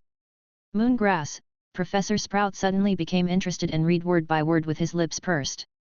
After a long time, Lewis, who was sitting in the chair, was so bored that he almost fell asleep, like a wooden man. Professor Sprout, who was staring at the notebook, finally changed. Looking at the new ink on the notebook, Professor Sprout let out a long breath. She read all the notes that Lewis had recorded over the past few months. "Oh. Sorry for keeping you waiting for so long, and thank you for the note, it helped me a lot." Looking at the sky outside, the sun was setting in the west. It was obviously past 12 noon. Professor Sprout blushed slightly and apologized to Lewis sheepishly. "It's nothing, Professor, I don't have any classes this afternoon anyway." Professor Sprout became more and more embarrassed. While returning the notebook to Lewis, he said, "You probably haven't eaten yet. I'm so sorry for delaying your time all morning." Lewis smiled bitterly and shook his head. He had indeed not eaten yet, and he didn't know if there was anything to eat in the cafeteria now. If there was, he was going to eat some. "Would you mind having a meal with me? We can also talk about some issues about notes," Professor Sprout invited. She accumulated a lot of questions while reading the notes and wanted to ask Lewis for advice. Of course. Lewis followed Professor Sprout and walked around several stairs to the south area of the castle. Under her leadership, he walked into the Hogwarts kitchen, where they received warm hospitality from the house elves. On the way to the kitchen, Lewis also discovered the Hufflepuff Lounge, the only lounge in Hogwarts that does not have an entry password. Just next to the kitchen, there was a pile of huge barrels filled with red wine. Inside, Lewis and Professor Sprout talked a lot, until towards the end of lunch, Professor Sprout asked a question she had always wanted to ask. "Why did you write this notebook?" "I want to write a book and publish it so that more wizards can understand the properties of potion materials and make it easier for them to refine potions," Lewis replied without thinking. "Yes, he is a good boy. The only bad thing is why we were not assigned to Hufflepuff." After hearing Lewis' wish, Professor Sprout thought regretfully in her heart, it would be great if she took the initiative to kill Lewis one day when the hospital is sorted. "Lewis, when you are free, you can come to my herbal room to help me. I have a lot of extra herbs. You can borrow them at any time." Lewis was immediately happy when he heard this. It seemed that Professor Sprout wanted to support his wish, and maybe he could get some knowledge from her. Hum, it doesn't matter if Snape ignores me, our Professor Sprout can still teach me. After despising Professor Si for a while, Louis nodded and thank you, Professor. With your support, I will definitely write the book completely. Professor Sprout smiled and nodded. It didn't matter if they were not Hufflepuffs. As long as they were wizards who loved herbology, she would do her best to teach them. Chapter 52. On Saturday, Louis walked into the herb greenhouse with 2 Hufflepuff seniors. As soon as he entered, he was stunned by the spacious and bright sight in front of him. Not only Professor Sprout, but also a dozen little wizards wearing close-fitting linen clothes to facilitate their work were busy in the greenhouse. Are you here? Come in and help, Lilith. First, you can help Louis get familiar with the work process. Professor Split said without looking back. She asked the Hufflepuff senior who came with Louis to teach him how to take care of herbal medicine. Your name is Louis, and you are the transfer student? Sorry, my seat was too far back when school started and I didn't see clearly what you looked like. Liraz rubbed the back of his head and said with a smile. Let's go change clothes first. Wizard robes tend to get dirty when working and are difficult to clean. Okay. Louis nodded and followed Liraz into a small room next to the herb greenhouse. Wear this suit. It's new. No one has ever used it before you. After roughly comparing Louis' height in 3 dimensions, Liraz found a set of linen work clothes from the side of the hut and handed it to Louis. After changing into working clothes, Liraz took Louis to a clump of human grass. He planned to borrow the human grass to teach Louis how to care for the herbs. Generally speaking, care work is not very complicated. You only need to water it regularly or add nutrients to the herbs, such as the anthropus in front of us. As he spoke, Liraz reached out and grabbed a piece of human grass-like hair and pulled it in front of Louis. The human-like plant is a half-meter-tall plant with branches and leaves that look similar to humans. Liraz grabbed the human-like plant and even made a babbling sound from its mouth, as if to say that Liraz could hurt it. Water at least once a week, 2 or 3 times is better, but be careful not to water too much, otherwise their roots will rot and die. Liraz put down the anthropus in his hand and led Louis to another area, planting a pond with a large daffodil. Seeing Liraz coming over, the 2 witches guarding the edge of the daffodil pond said hello to him and began to mind their own work again. Using a small special cotton swab, wolfsbane, also known as aconitum, is artificially pollinated. Louis tilted his head in confusion. If he remembered correctly, it seems that wolfsbane does not require artificial pollination. What are they? If he didn't understand, he asked. Louis pointed in the direction of the 2 witches. They are practicing with wolfsbane grass. Once they are proficient, they will help pollinate some precious magic potions. Liraz explained that pollination, pest control, and regular water and nutrient changes are what they do in the greenhouse. After Louis came here twice, he gradually became familiar with what needed to be done in the greenhouse. Funny to say, Louis didn't make many friends in Ravenclaw. Instead, he played well with many wizards in Hufflepuff. One of them, a wizard named Cedric, had the best relationship with Louis. They were in the same class, and Cedric was nearly half a year older than Louis. When he first heard his name, Louis felt a little familiar. After meeting Chu Zhang today, Louis realized that Cedric was the handsome young man who died in the Tri-Wizard tournament. How embarrassing, why at this time? Walking on the stairs one after another with Louis, Chu pouted and thought in her heart, she was still recalling what happened not long ago. Just now she was walking towards the library as usual, and happened to meet Louis who had finished eating and was about to go back to the dormitory to lie down for a while. When the 2 of them stepped onto the same staircase, the staircase suddenly spun around like crazy. Chu Zhang was caught off guard and accidentally fell down the stairs. Just when she thought she was going to fall badly, Louis came to save her, held her in a princess hug and jumped up another flight of stairs, and then the 2 of them were gloriously lost. Well, thank you just now. Without you, I don't know how badly I would have fallen. After walking through another set of stairs that looked familiar but felt a bit strange, Chu Zhang, who was following Louis, said with a blushing face. Nothing. Louis replied casually. He was panicking now and regretted a little. He shouldn't have jumped up the stairs. Hogwarts was first built as a defensive castle. In addition to a few fixed paths, the roads are changing all the time. From time to time, there will be a few dead ends, or roads that have not been explored by outsiders. They had apparently encountered the latter, a path that Louis and Cho Chang had not explored, and they did not even know where it led. They didn't know how to get out. After rescuing Chu Zhang, the road they often took, which generally rarely changed, disappeared. Louis and Chuzhong only had two options, moving forward or retreating. Louis and Chuzhong walked for a long time. Usually they would have returned to the lounge long ago, but today they were still trapped in the unknown staircase. The sound of muddy breathing came from behind Louis. It was Chu Zhang's voice. She was tired from walking long ago because her physical fitness was not as good as Louis. How about we stop and take a rest first? Turning around to look at Chu Zhang, whose face was red, Louis said with a headache. Phew. Phew. I'm so exhausted. Chu Zhang sat down on the dusty floor, and the bad guy was finally willing to let her rest for a while. Why are you walking so fast? I wanted to stop you several times and ask you to stop and rest for a while, but you disappeared before I even opened my mouth. After resting for a while and calming down a little, Chu Zhang said complainingly. She wanted to ask Louis to stop several times, but Louis walked too fast. She had to trot to keep up with Louis' pace, so Chu Zhang never found a chance to speak.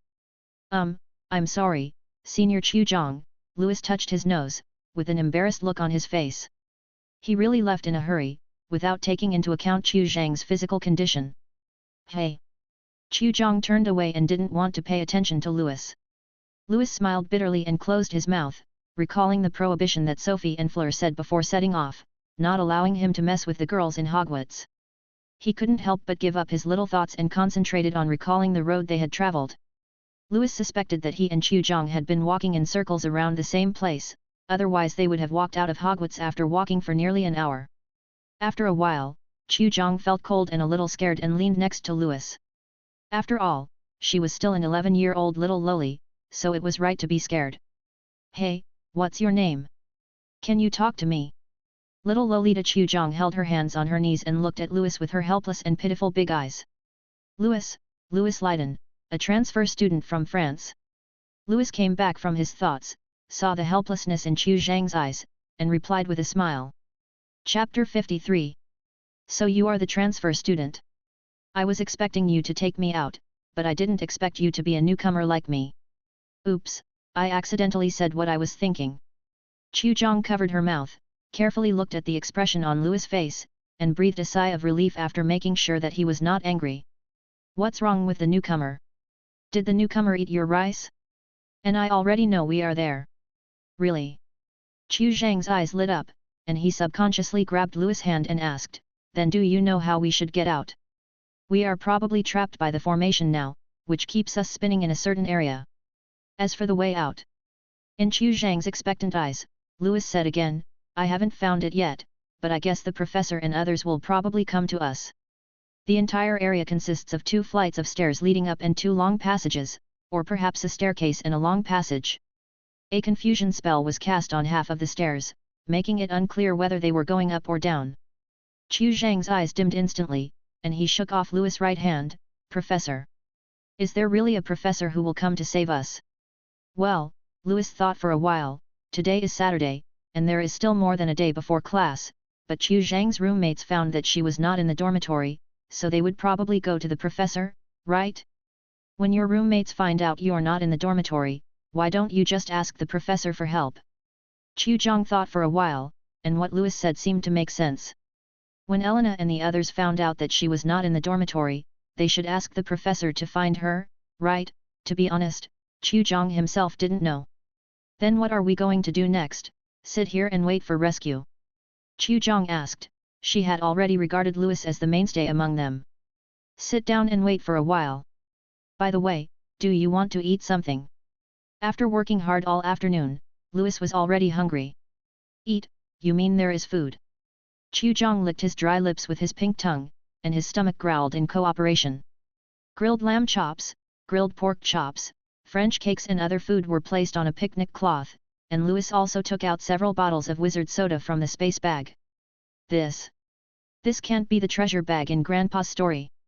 Smelling the fragrant food in front of him, Chu Zhang pointed to Louis' space bag, and was so surprised that he was almost speechless. Treasure bag? What is that? Could it be a treasure from Chinese legends? With nothing to do, Louis picked up a small cake and asked curiously. Ugh! Kai Hu Zhang little lowly wailed. She was holding a large piece of pork chop in her hand and her mouth was bulging so big that she looked like a cute little hamster. Sensing Louis' gaze, Chu Jong blushed shyly, "Don't look at me." Chu Jong wailed in her heart, feeling that her face was about to be lost. The next second, Chu Jong felt a big warm hand on his head. "Hey, drink some water, don't choke. My heart is beating so fast." "Is this the feeling my mother said she likes?" Looking at the handsome face in front of her, Chu Jong couldn't help but lower her head shyly. She felt as if she was in love. The deserted castle secret passage can be called a trap in the castle. If Chu Jong was alone, she might have suffered a mental breakdown. Fortunately, there was Louis who fell into the trap with her. Although Louis was a little annoyed when he found the exit, according to the truth that the weak is attached to the strong, Chu Jong had long regarded Louis as her backbone. She was already emotionally agitated and had the most fragile heart, but when she encountered Louis' friendly treatment, her favorability gradually increased, making Chu Jong almost unable to distinguish her feelings for Louis. "Thank you." Her voice was even quieter than the sound of mosquitoes. If the corridor was not quiet enough, Louis could hardly hear what Chu Jong was saying. "Nothing, just drink it." Seeing Chu Jong, Louis couldn't help but think of Sophie in France. When Sophie was a child, she was as well behaved and as cute as Chu Jong now. After touching Chu Zhang's silky hair a few times, Louis reluctantly took back his right hand on Chu Zhang's head. The little lowly's body trembled, as if she didn't want Louis to leave. After finishing the food in his hand in small bites, Chu Jong, whose stomach was no longer as uncomfortable as before, raised his head, and his face that finally calmed down turned red again when he saw Louis.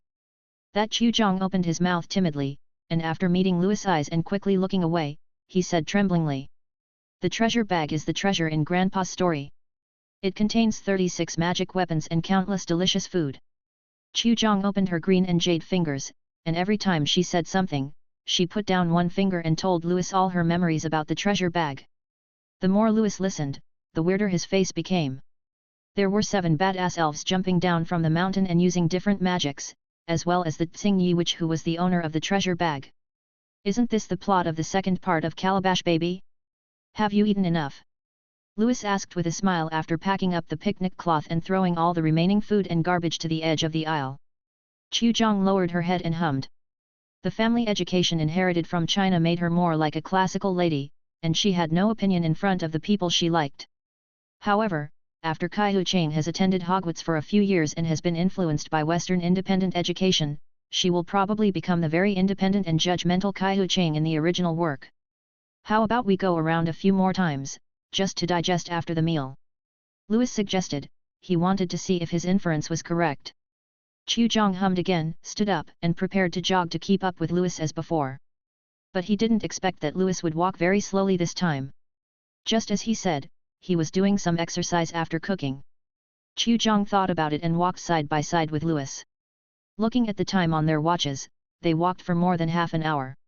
If it were before dinner, it would only take 10 minutes to cover this distance. Is it really a trap? Looking at the garbage thrown away by himself not far away, Louis sighed in his heart, their luck must be too bad. Most traps in Hogwarts have been eliminated one by one over the past few hundred years, leaving only some traps that have not been triggered once in the past 1,000 years. Unexpectedly, he and Chu Jong accidentally jumped into an ancient trap. "Okay, that's it for today, let's sit down and wait for rescue." Chu Jong heard the feeling of loneliness in Louis' voice. She looked at Louis with some worry, not knowing what to say. Night came soon, the outside sunlight was lost, and the corridor slowly became dark. The fear in Chu Zhang's heart became more and more intense, and he shrank to Louis and leaned against him closely. "Quack! Look what I found, 2 poor little wizards." The laughter woke up Louis and Chu Jong. They looked in the direction of the laughter. A little fat ghost with a transparent body laughed wildly. Needless to say, Louis also knew its identity, Peeves. Chapter 54. Ghost. Little lowly Kai Zhang, who was a little dazed in her sleep, vaguely saw a body floating in mid-air. She recalled the scary stories her grandfather had told, and she yelled and threw herself into Louis' arms. "Hey hey hey!" Peeves had a satisfied smile on his face. He liked little wizards like Chu Jong who were easily scared.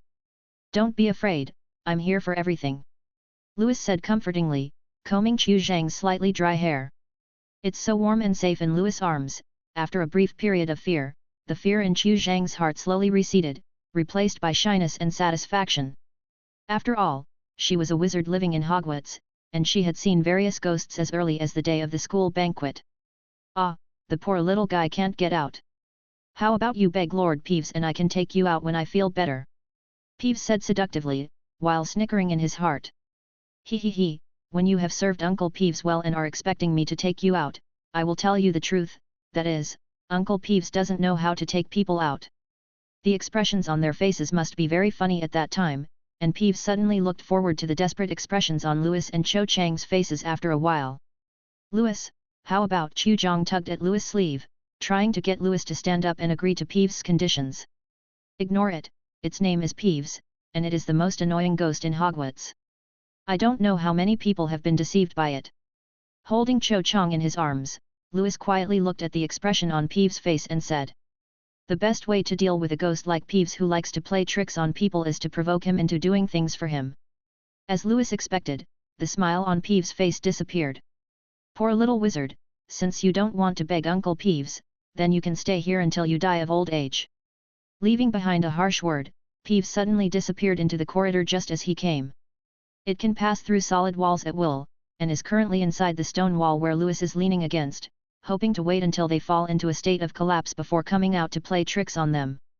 After a long time, Chu Zhang, who was lying in Louis' arms and had not fallen asleep, suddenly spoke. "Is it really okay to just ignore Peeves? What if he does get us out? You should regret not letting me stay in the first place." "Hey, it's too late to regret now. Just wait for your mental breakdown," Peeves thought maliciously. "After they die, I might be able to find 2 new companions, he. Don't worry, Professor Flitwick will come to save us sooner or later," Louis comforted, squeezing the girl's pink cheeks. If possible, Louis would like to ask Chu Zhang to get off him. Although her body is very comfortable to hold, Louis always feels guilty in his heart, always feeling that he is doing something sorry to Furong and Sophie. "Well, as long as Louis is here, I won't be afraid." Chu Zhang pressed his face against Louis' broad chest, rubbed the strong chest muscles without leaving a trace, and said with satisfaction, "Girl, do you know that what you say is dangerous?"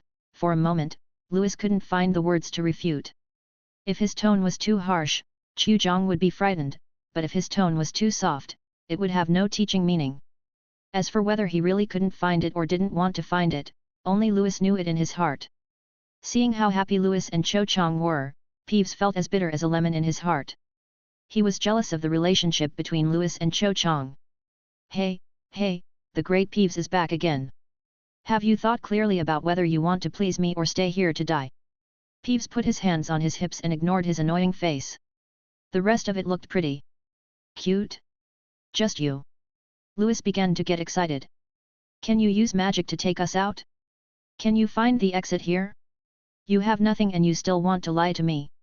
Pretending to lower his head in disdain, Louis put his chin on Chu Zhang's head, secretly signaling her not to speak.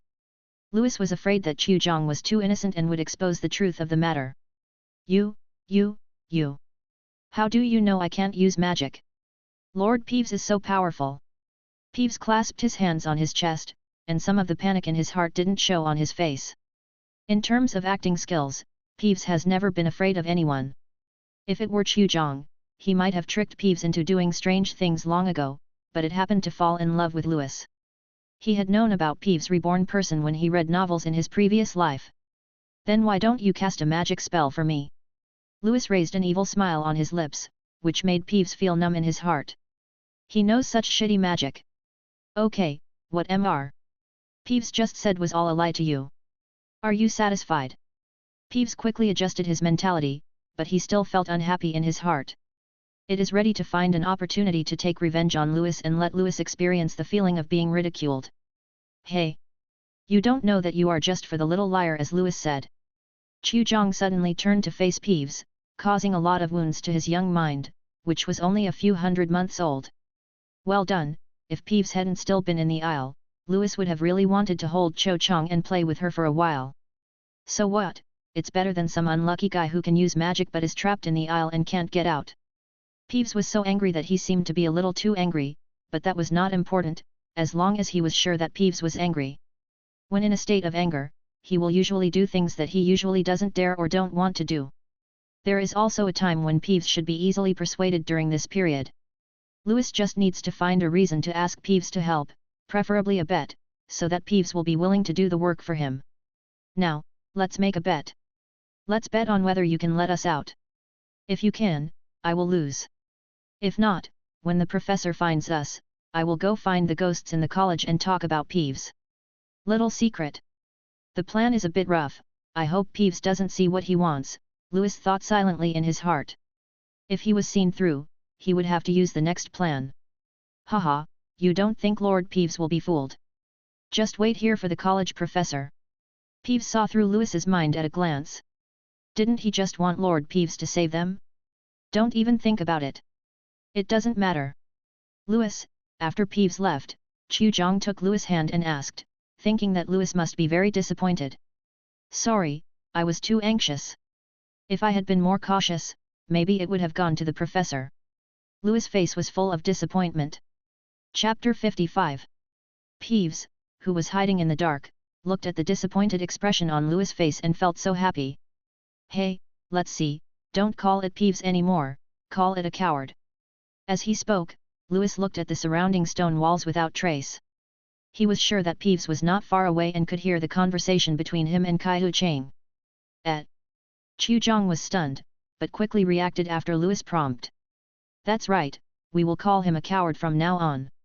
Not only the two of us, but also everyone in the school will know that Peeves is a coward. Chu Jong said with a secret smile in Lewis' arms. This is the next plan after the provoking method failed, to humiliate Peeves face to face. As long as Peeves hears the conversation between them, Lewis believes that Peeves will take the bait. Hey! Damn little wizard, don't call Lord Peeves a coward. Peeves flew out of the stone wall and waved his two dry and transparent ghost hands around Lewis. If the ghost could touch the real thing, Lewis would have been knocked to the ground by Peeves. Hey, aren't you a coward? Why did you come back? I thought that when we got out, I would help you spread the word. Lewis had a devilish smile on his face, and he had everything under control. The movements in Peeves' hands slowly stopped, and his face remained uncertain for a long time before he said. The great Lord Peeves has decided to help you once, but you must promise not to call me a coward in front of others. Peeves said with a gloomy face. The damn little wizard shouldn't have come here. It would be better if they were trapped here alive. Even though he knew that it was difficult for Lewis and Cho Chang to be trapped in the trap and that the professors at Hogwarts could find the two of them with just a few random spells, Peeves still cursed them in his heart. Okay, as long as you can help us find the professor and bring him to save us, Chu Jong and I promise to forget our memories of you. Hearing what Lewis said, Peeves turned to look at Cho Chang. He didn't want to be called a coward by his ghost friends. If the little witch went out and talked nonsense, wouldn't Peeves' good reputation be completely ruined? Yeah, I can swear to it. Afraid that Peeves wouldn't believe it, Chu Jong stretched out his right hand and swore in front of Peeves that he wouldn't talk nonsense when he went out. Let me believe you for now, damn wizard. Peeves cursed and disappeared from the corridor again. This time he was really gone. Lewis. Brother, why would Peeves believe what you said? Chu Jong asked with a blushing face. She felt that Lewis was like a big brother, protecting her in dangerous places. Lewis touched his nose and couldn't help the smile on his face. He was poked by Xiao Chu Zhang's brother voice. Oh my god, the legendary little Lolita who earned enough blood to earn the death penalty for 3 years should be the same as the current Xiao Chu Zhang. Roughly the same. Peeves, I think he is like a child who likes to play pranks. Although his personality is a bit bad, children are children. They care most about their image in other people's mouths. They would rather help us than be criticized by others. Called a coward. Peeves likes to play pranks, and also likes to give others nicknames and insult others. He is an out-and-out bastard in Hogwarts. All wizards and ghosts hate him. But in Lewis' view, Peeves is just like those unloved old people in his previous life. He loses his temper just to get his children to care about them more, but he doesn't know that doing so will only make their children hate them more. Peeves' situation is the same as that of the old people. At first, he may just want to attract the attention of others. Once he fails to master the strength of his jokes, he will become annoying to others. Later, he accumulates into the current self-destruction and teasing others to entertain himself. So that's it. Then what image do I have in my brother's mind? Chu Zhang asked curiously and a little nervously. She was both curious about her image in Louis' mind, and worried that he was a timid and willful child in Louis' mind. I think Chu Zhang is very much like my sister. She is a good, well-behaved, and sensible sister, which makes up for the regret of not having a sister when I was a child. Louis stroked Chu Zhang's little head with his hand and gave an answer that satisfied Chu Zhang. Really? You, no, brother, think I am like your sister? Chu Zhang raised her head expectantly. After making sure that Louis had not lied to her, she happily opened her arms and hugged Louis. Well, you will be my sister from now on. On the other side of the castle, poor Peeves cursed Louis and the two while wandering around the floors of the castle as usual, hoping to meet a professor who was out for a walk. He didn't want to and couldn't get close to where the professors lived, and even Peeves couldn't enter the student lounge. He could only wander around empty classrooms or less critical places. Places like the Room of Requirement and the Basilisk's Chamber have distraction enchantments that prevent creatures other than wizards from approaching them. Even if a wizard turns into a ghost after death, he cannot go near places where knowledge or other treasures are kept. The wizarding world uses this to ensure that other races will not get the magical secrets that belong to them and are plundered by the wizarding world and kept in various places. It always suppresses other races except wizards and prevents them from having the opportunity to develop. Clap clap clap clap. The sound of footsteps brought Peeves' thoughts back to reality. When he looked up, he saw Professor Flitwick's short body. Peeves subconsciously moved aside to avoid blocking the professor and being teased by him. At about 11 o'clock in the evening, Chu Zhang's roommate found the Ravenclaw prefect and said that she had not come back since she went out in the afternoon. The female prefect didn't pay much attention at first, thinking that Chu Zhang had gone on a night trip. It was not until after 12 o'clock in the evening, when students on night tours usually returned to their dormitories long ago, but Chu Zhang still did not come back. Only then did the female prefect realize the seriousness of the problem and quickly informed Professor Flitwick of the situation. Professor Flitwick, who had a kind-hearted personality, did not hesitate. He cast the trace-revealing spell and followed Cho Chang's movement track in the castle to search for him. After glancing at Peeves, which made him tremble, Professor Flitwick walked forward along the traces of the curse. At this moment, Peeves suddenly remembered the task that Louis had entrusted to him, and immediately shouted. Professor Shorty, Professor Shorty.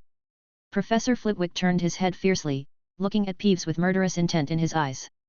His wand was floating up and down, probably casting some kind of magic. Don't do anything yet, I know 2 students are trapped in a trap secret passage. Peeves said quickly, fearing that he would be speechless if he spoke too late. Although he could not recognize the curse, Peeves could feel the terrifying power contained in it. Chapter 56. What did you say? 2 little wizards are trapped. Is there a black-haired first-year girl inside?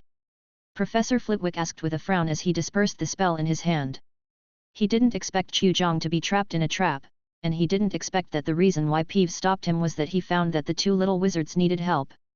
Is this the same Peeves as usual? According to his usual temperament, shouldn't he tease those little wizards first and then abandon them ruthlessly? It seems there is, and there is a nasty guy named Louis. Peeves touched his chin with his hand. His attention was all on Louis, and he rarely paid attention to the little girl in Louis' arms.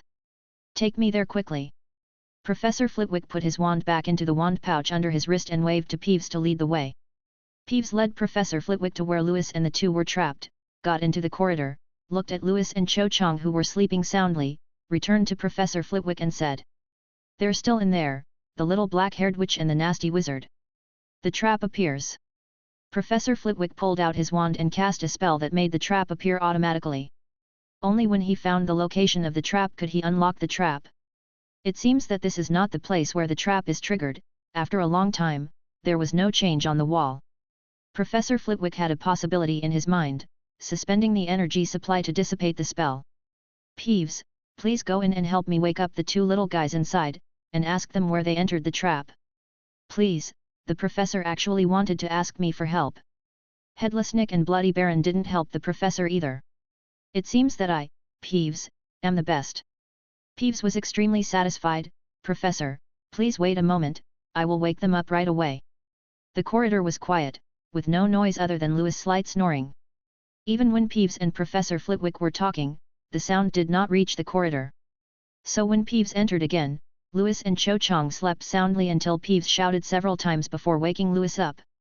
Hey, it's time to get up, you damn little wizard.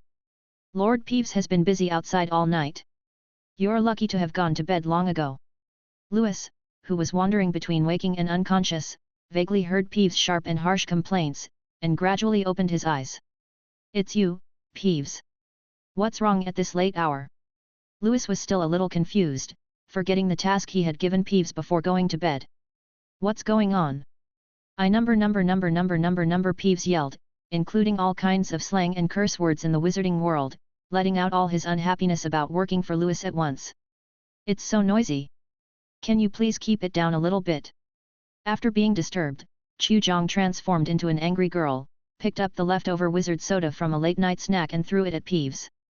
The force was so great that Peeves, who was frightened by Kai-Hu Zhang's sudden explosion, had no time to dodge. The soda passed through its body with a sound of breaking through the air and hit the opposite stone wall hard. Bang! That was the sound of the wizard soda being smashed. Gudong! This was the sound of Louis swallowing his saliva. If Louis remembered correctly, the can of wizard soda that Fleur threw out was made of aluminum alloy. It exploded all of a sudden. Chu-Jong used so much force. You can't afford to offend, this thought occurred to both Louis and Peeves at the same time. After throwing away the can, Chu-Jong fell to the side in a daze and continued to sleep. It was obvious that everything that just happened was done while she was dreaming. Louis quickly hugged Chu-Jong and carefully placed her on his lap, fearing that the movement would wake Chu-Jong up again. Hey, is she so scary? When Chu-Jong made trouble, Peeves lost his intention to curse and pointed at Chu-Jong and asked in a low voice. My name is Louis, not hello, and you can see with that eye that she is scary. She is obviously so cute when she is awake. Louis muttered in a low voice, and he and Peeves worked in perfect agreement to keep the decibels to a minimum, allowing little lowly Chu-Jong to sleep comfortably. Where did you fall into the trap? The professor named Flitwick outside needs a specific location so that he can perform magic. Peeves approached Louis and whispered. Chu-Jong and I encountered the trap when we were walking down the stairs on the 3rd floor. If I remember correctly, it should be on the 6th or 7th flight of steps on the 3rd floor. Before falling into the trap, he didn't pay attention to the number of stairs around him at all, and could only provide a rough point for Professor Flitwick's reference. After receiving a satisfactory answer, Peeves had no desire to stay and chat with Louis, and turned back to the 4th floor area where Professor Flitwick was standing. You mean it's on the edge of the stairs? No wonder it wasn't removed at first. It turns out it was left on the stairs. Professor Flitwick muttered to himself that after Dumbledore defeated Grindelwald, he organized a trap destruction work, and except for a few key traps, most of the other traps were cleared. The trap appears. Standing outside the stairs on the 3rd floor, Professor Flitwick first stopped the shaking stairs, and then began to use the trap detection technique to detect the trap. After a while, a small door and a staircase connected to the small door appeared in front of them. The upper and lower parts were hidden into the castle.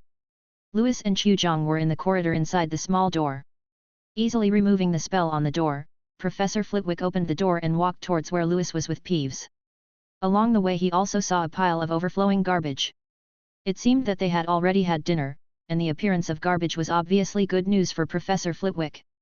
Although they didn't know the food they brought from there, having something to eat meant that the two little wizards were not starving themselves. Sai-Hu Chang, Zhou Chang, wake up quickly, Professor Flitwick is coming to save us. Louis tried to wake up Zhou Chang. Louis hasn't slept since Peeves left. After hearing the footsteps of leather shoes on the ground keenly, Louis knew that Professor Flitwick had arrived. Chu-Jong ignored Louis, turned around and continued sleeping with his pillow on Louis' thigh. She was too tired. The combination of mental fatigue and physical fatigue caused Chu-Jong to fall into a deep sleep not long after falling asleep. Good evening Professor Flitwick, please come and save us. Louis said hello to Professor Flitwick embarrassedly. If it weren't for Chu-Jong holding his leg, making it difficult for Louis to move, Louis would have wanted to go up and give Professor Flitwick a courtesy hug. As long as you're all right, hey, I was shocked when the prefect said you weren't here. Professor Flitwick said jokingly that with 2 less students in his hands, Flitwick suspected that he would be torn alive by the crazy parents of the students. Chapter 57. Clack clack clack clack. 2 figures were walking in the empty dark castle, but there was only one sound of footsteps.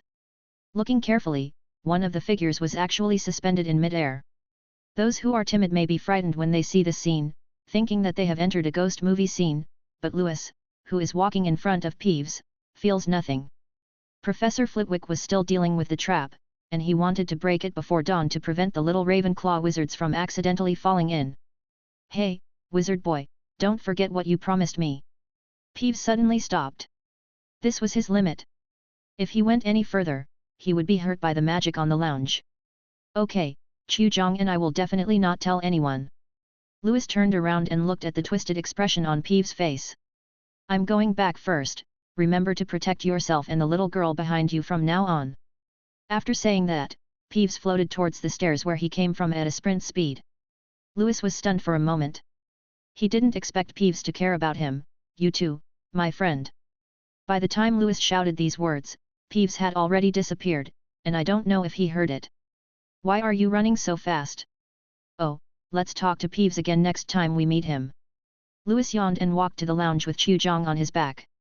At the corner of the stairs, Peeves floated blankly for a long time. "Friend, how long has it been since it last met a friend? 100 years or 200 years? What is death?" Bronze Eagle asked as he came to the lounge door. Lewis thought for a while and replied based on the philosophical thoughts he had seen in his previous life. There are 3 types of death: one is physical death, the other is soul death, and the third is conceptual death. The original text comes from the Inventory of Life by David Eagleman. When answering, Lewis changed the second paragraph and changed the meaning of the second death from ceasing to exist in society when buried to death of the soul. The wizarding world is not like the previous life. Supernatural creatures such as ghosts have confirmed the existence of souls. Some people die when they die, while others become ghosts and survive in the world. What is the death of the soul? What is the death of the concept? The door to the lounge did not open, and the bronze door eagle asked an unusual question again. "What the hell, why is there a second question? Could it be that I didn't answer the first question correctly?" "You shouldn't." A lot of questions appeared in Lewis' mind. The little wizard can only answer one question each time before entering the lounge. If he answers wrongly or fails to answer, he has to wait for others to answer and use their passage to return to the lounge. Lewis had never heard of being asked 2 questions in a row. Could it be that this was a punishment for students who returned late? There's no way he could have triggered some mechanism to obtain Ravenclaw's treasure, right? The thought passed away in a flash. If you can get the treasure left by Ravenclaw by answering a few questions, Lewis suspects that the treasure has been taken away by the students in the past. Soul death means the death of the soul that carries one's own memories, or the memory in the soul is erased by time. Conceptual death means that the concept of a person's existence is gone. The world no longer knows who he is and no longer remembers what he has done. Although he still had doubts in his heart, in order to go back to the lounge to sleep early, Lewis answered the Bronze Gate Eagle's second question. The door to the lounge opened slowly. At the same time, Ms. Grey poked her head out from behind the Ravenclaw statue and carefully observed Lewis, who walked into the lounge. Because Ms.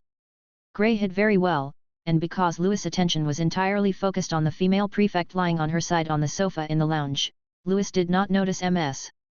Grey's prying eyes. The female prefect, who was awakened, raised her head and realized that the person she was waiting for was not Chu-Jong, and she lay down again in a daze. "You energetic little guy, have you ever seen Chu-Jong, an Asian witch with black hair, during your night outing?" The female prefect asked as usual. It turns out that she was waiting for Chu-Jong.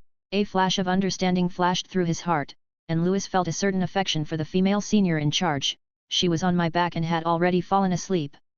"Hey!" the female prefect exclaimed in surprise, hurriedly ran to Lewis, looked at the little girl on his back, and after confirming Chu-Jang's identity, she breathed a visible sigh of relief. "Why did you stay out for so long? Could it be that you two are in love?" The female prefect's tone was full of gossip. Looking at Chu-Jang's tired sleeping face, she had already imagined more than a dozen episodes of youth campus love dramas in her mind. "In the afternoon, Chu-Jang and I accidentally fell into a trap." The female prefect's eyes lit up, and the male and female lead fell into the trap, a perfect Prince Charming type. Fighting his sleepiness, Lewis continued to explain under the excited eyes of the female prefect. "Then we stayed in the trap for most of the day until we were rescued by Professor Flitwick not long ago." "Yep, that's it, a brat who doesn't know how to be charming. A good role of a hero saving a beauty is just wasted." The female prefect cursed a few times and directed Lewis to place Chu-Jong at the door of the girls' lounge. "Okay, you go back, I'll do the rest. She waved her hand to Louis in disgust, holding Chuzhong with her left hand, and casting the floating spell with her right hand to take Chuzhong back to her dormitory. Wingardim Leviosa. As soon as the floating spell lifted Chuzhong up, the female prefect felt that her magic power was rapidly being depleted, and she quickly held Chuzhong up with her left hand. Hey, open the door for me before you leave. She quickly stopped Louis, who was walking to the center of the lounge. The exhausted Louis helped her open the door to the girls' dormitory and waited for the female prefect to walk in before turning back to her dormitory. Another wizard who can answer mother's questions. Why is he still a wizard? Alas, I hope he will not deceive me like Tom, Ms. Gray thought. Thousands of years have passed, and a total of more than a dozen wizards have solved the problems left by Rowena Ravenclaw. Among them, the one who impressed Ms. Gray the most was Tom Riddle, who was Lao Fu when she was a student. Voldemort was the only non-Ravenclaw student among the students who solved the problem. Ms. Gray originally thought that he could complete her mother's inheritance and even lent him the Ravenclaw diadem. Unexpectedly, Voldemort turned the crown of Ravenclaw into a dirty Horcrux and hid it in the Room of Requirement. That was the last legacy left by Rowena Ravenclaw. Ms. Gray hated Voldemort from then on, and she also didn't believe Louis, fearing that Louis would betray her like Voldemort and the Bloody Baron. Chapter 58. Early the next morning, the dazzling light woke Louis up from his deep sleep. He looked at the time and it was already past 9 o'clock. After stretching a lot, when Louis finished washing and came to the lounge, there were many wizards sitting on the sofa. The prefect was sitting in the middle of the sofa last night, surrounded by a lot of Ravenclaw wizards, listening to her tell the story of Louis and Chuzhong last night, the magically modified version of the story. In her story, Louis becomes a hero who saves the beautiful girl. In order to protect the beautiful schoolgirl, he kills all the handsome wizards in the trap. Chuzhong has become a princess-like character in fairy tales, beautiful and considerate. Judging from the concentration of the wizards, they were very interested in the story told by the female prefect. Even the protagonist of the story, Louis, walked into the lounge without attracting their attention. After standing aside and listening to 2 paragraphs, Louis couldn't help but twitch the corner of his mouth. Is he as powerful as the female prefect said? He must be too high profile to fight 3 evil giants alone. Too lazy to pay attention to this group of wizards who had been brainwashed by the story, let alone the female prefect who spread the rumors, Louis walked out of the lounge alone and walked towards the auditorium on the ground floor of the castle. The student auditorium can also be converted into the cafeteria. Many young wizards gathered in front of the gemstone hourglass that symbolized the scores of the colleges. At this time, the blue hourglass belonging to Ravenclaw was higher than the other 3 colleges and temporarily occupied the first place. Professor Flitwick added 20 points to each of Louis and Chuzhong. The total was 40 points, accounting for about 1/6 of the original gemstone hourglass. Did you hear that a Ravenclaw transfer student fell into a trap with a girl last night? My friends in Ravenclaw said that he seemed to have defeated 3 evil trolls and protected the girl. Are you kidding me? A second-year transfer student defeated 3 evil elves. My friend patted his chest and told me. He also said that by the time Professor Flitwick arrived, the troll had been roasted and eaten by the transfer student, otherwise Professor Flitwick would have given him at least 100 points. When Louis entered the Great Hall, 2 third-year Gryffindor students were standing by the door, discussing the information they had heard about last night. There is no way, life in Hogwarts is too boring. The idle wizards are either seeking death or on the way to death all day long. Of course they have to enjoy it for a while after finally eating a big melon.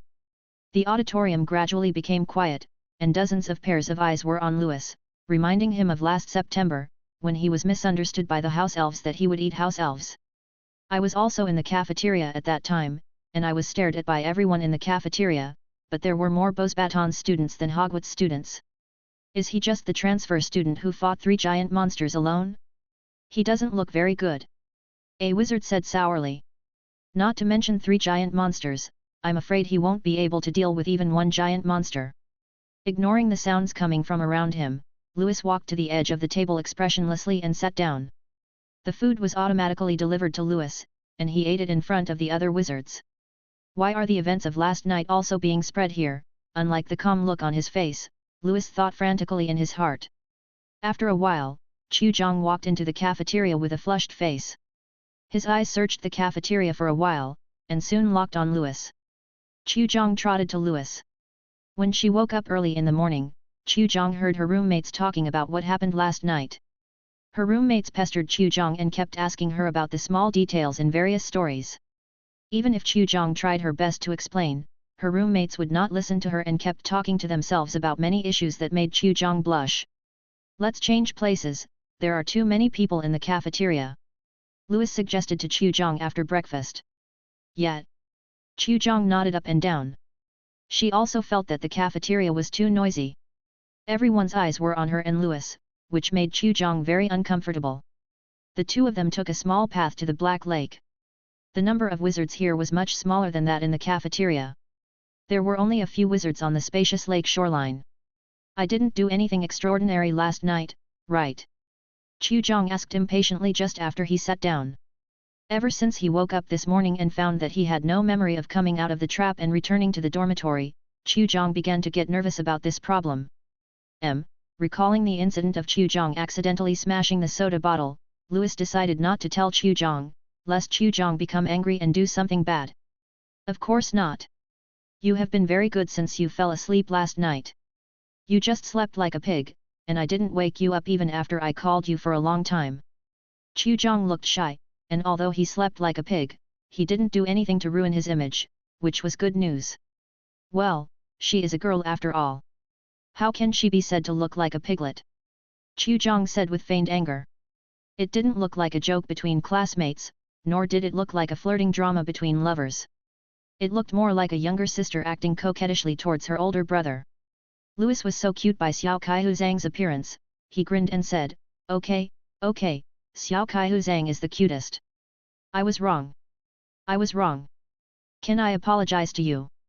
Chu Zhang snorted softly, and the uncontrollable smile on her face had long betrayed her mood, then I will reluctantly forgive you. By the way, have you heard the rumors in the castle? I was pestered by my roommates for a long time this morning, and my head almost exploded from their questions. Chu Zhang cried to Louis that the most important thing was that they did not listen to his explanation and kept asking about topics related to the three-headed giant monster. Of course. Just bear with it for the time being. It should be much better in a few days. Louis spread his hands helplessly. It was impossible for him and Chu Zhang to confront everyone who spread rumors. How many more days will it take? Alas! Chu Zhang's face was full of depression. She couldn't even think about the days when people were always paying attention to her. Don't think about that now, today happens to be Sunday, how about a day of fun? He took Chu Zhang's hand and came to the edge of the Black Lake. It was said to be a black lake, but in fact the water was very clear, and a few swaying aquatic plants could even be seen in it. After playing all morning, when we returned to the cafeteria for lunch at noon, the rumors were still spreading among the students, but the intensity of the spread was much smaller than in the morning, and all the parts about the trolls had been deleted. As for the reason, of course the enthusiastic Professor Flitwick stood up and announced what happened last night and the follow-up work of the trap in front of many students. Here I would also like to remind those students who like to wander at night that Hogwarts is full of traps. If you don't want to lose your life, it is best not to go to dangerous places. Professor Flitwick added at the end of his speech. Chapter 59. The twin brothers standing in the crowd screamed at the same time. They didn't believe Professor Flitwick's lies. Over the past year, George and Fred had gone on countless night trips. Especially after unlocking the spell on the Marauders map during the holidays, the two of them became more and more aggressive. Every night, they followed the records on the Marauders map to explore the secret passages hidden throughout the castle. For example, tonight, the Weasley brothers planned to go to the castle's underground pipes for a while. The previous owner of the Marauders map had recorded routes related to underground pipes. From this, it was inferred that the underground pipes in Hogwarts should be large enough to accommodate at least one young wizard to explore inside. Hey, you two, you should take me with you tonight. I haven't gone on an adventure with you for a week. Black teenager Lee Jordan complained. Obviously last semester, the Weasley brothers still dragged him out every day. Even if Filch caught him several times, Lee Jordan and the Weasley brothers still liked to go out at night. But this semester, the Weasley brothers went on night outings much more frequently than last semester, but they only took Lee Jordan to play a few times. George and Fred looked at each other, exchanged ideas and said in unison, "No problem, who made you our good buddy?" The reason why they didn't play with Lee Jordan some time ago was because they didn't plan to let too many people know about the existence of the Marauders map. Now that the Weasley brothers have basically memorized the Marauders map, they can find most routes without looking at the map, and there's nothing wrong with taking Lee Jordan with them. But we plan to go to the underground pipeline tonight. Can you stand the smell in the pipeline? George reminded him out of concern for his good friend. Underground pipelines? Why are you going to a place like that? Forget it, I won't ask. I will accompany you no matter where it is. Although he was a little confused about the twin brothers' idea of not exploring the beautiful castle but insisting on hanging out with excrement in the underground pipes, Lee Jordan gritted his teeth and agreed in order to play with them. Don't be a coward, Lee Jordan, isn't it just to explore the underground pipes?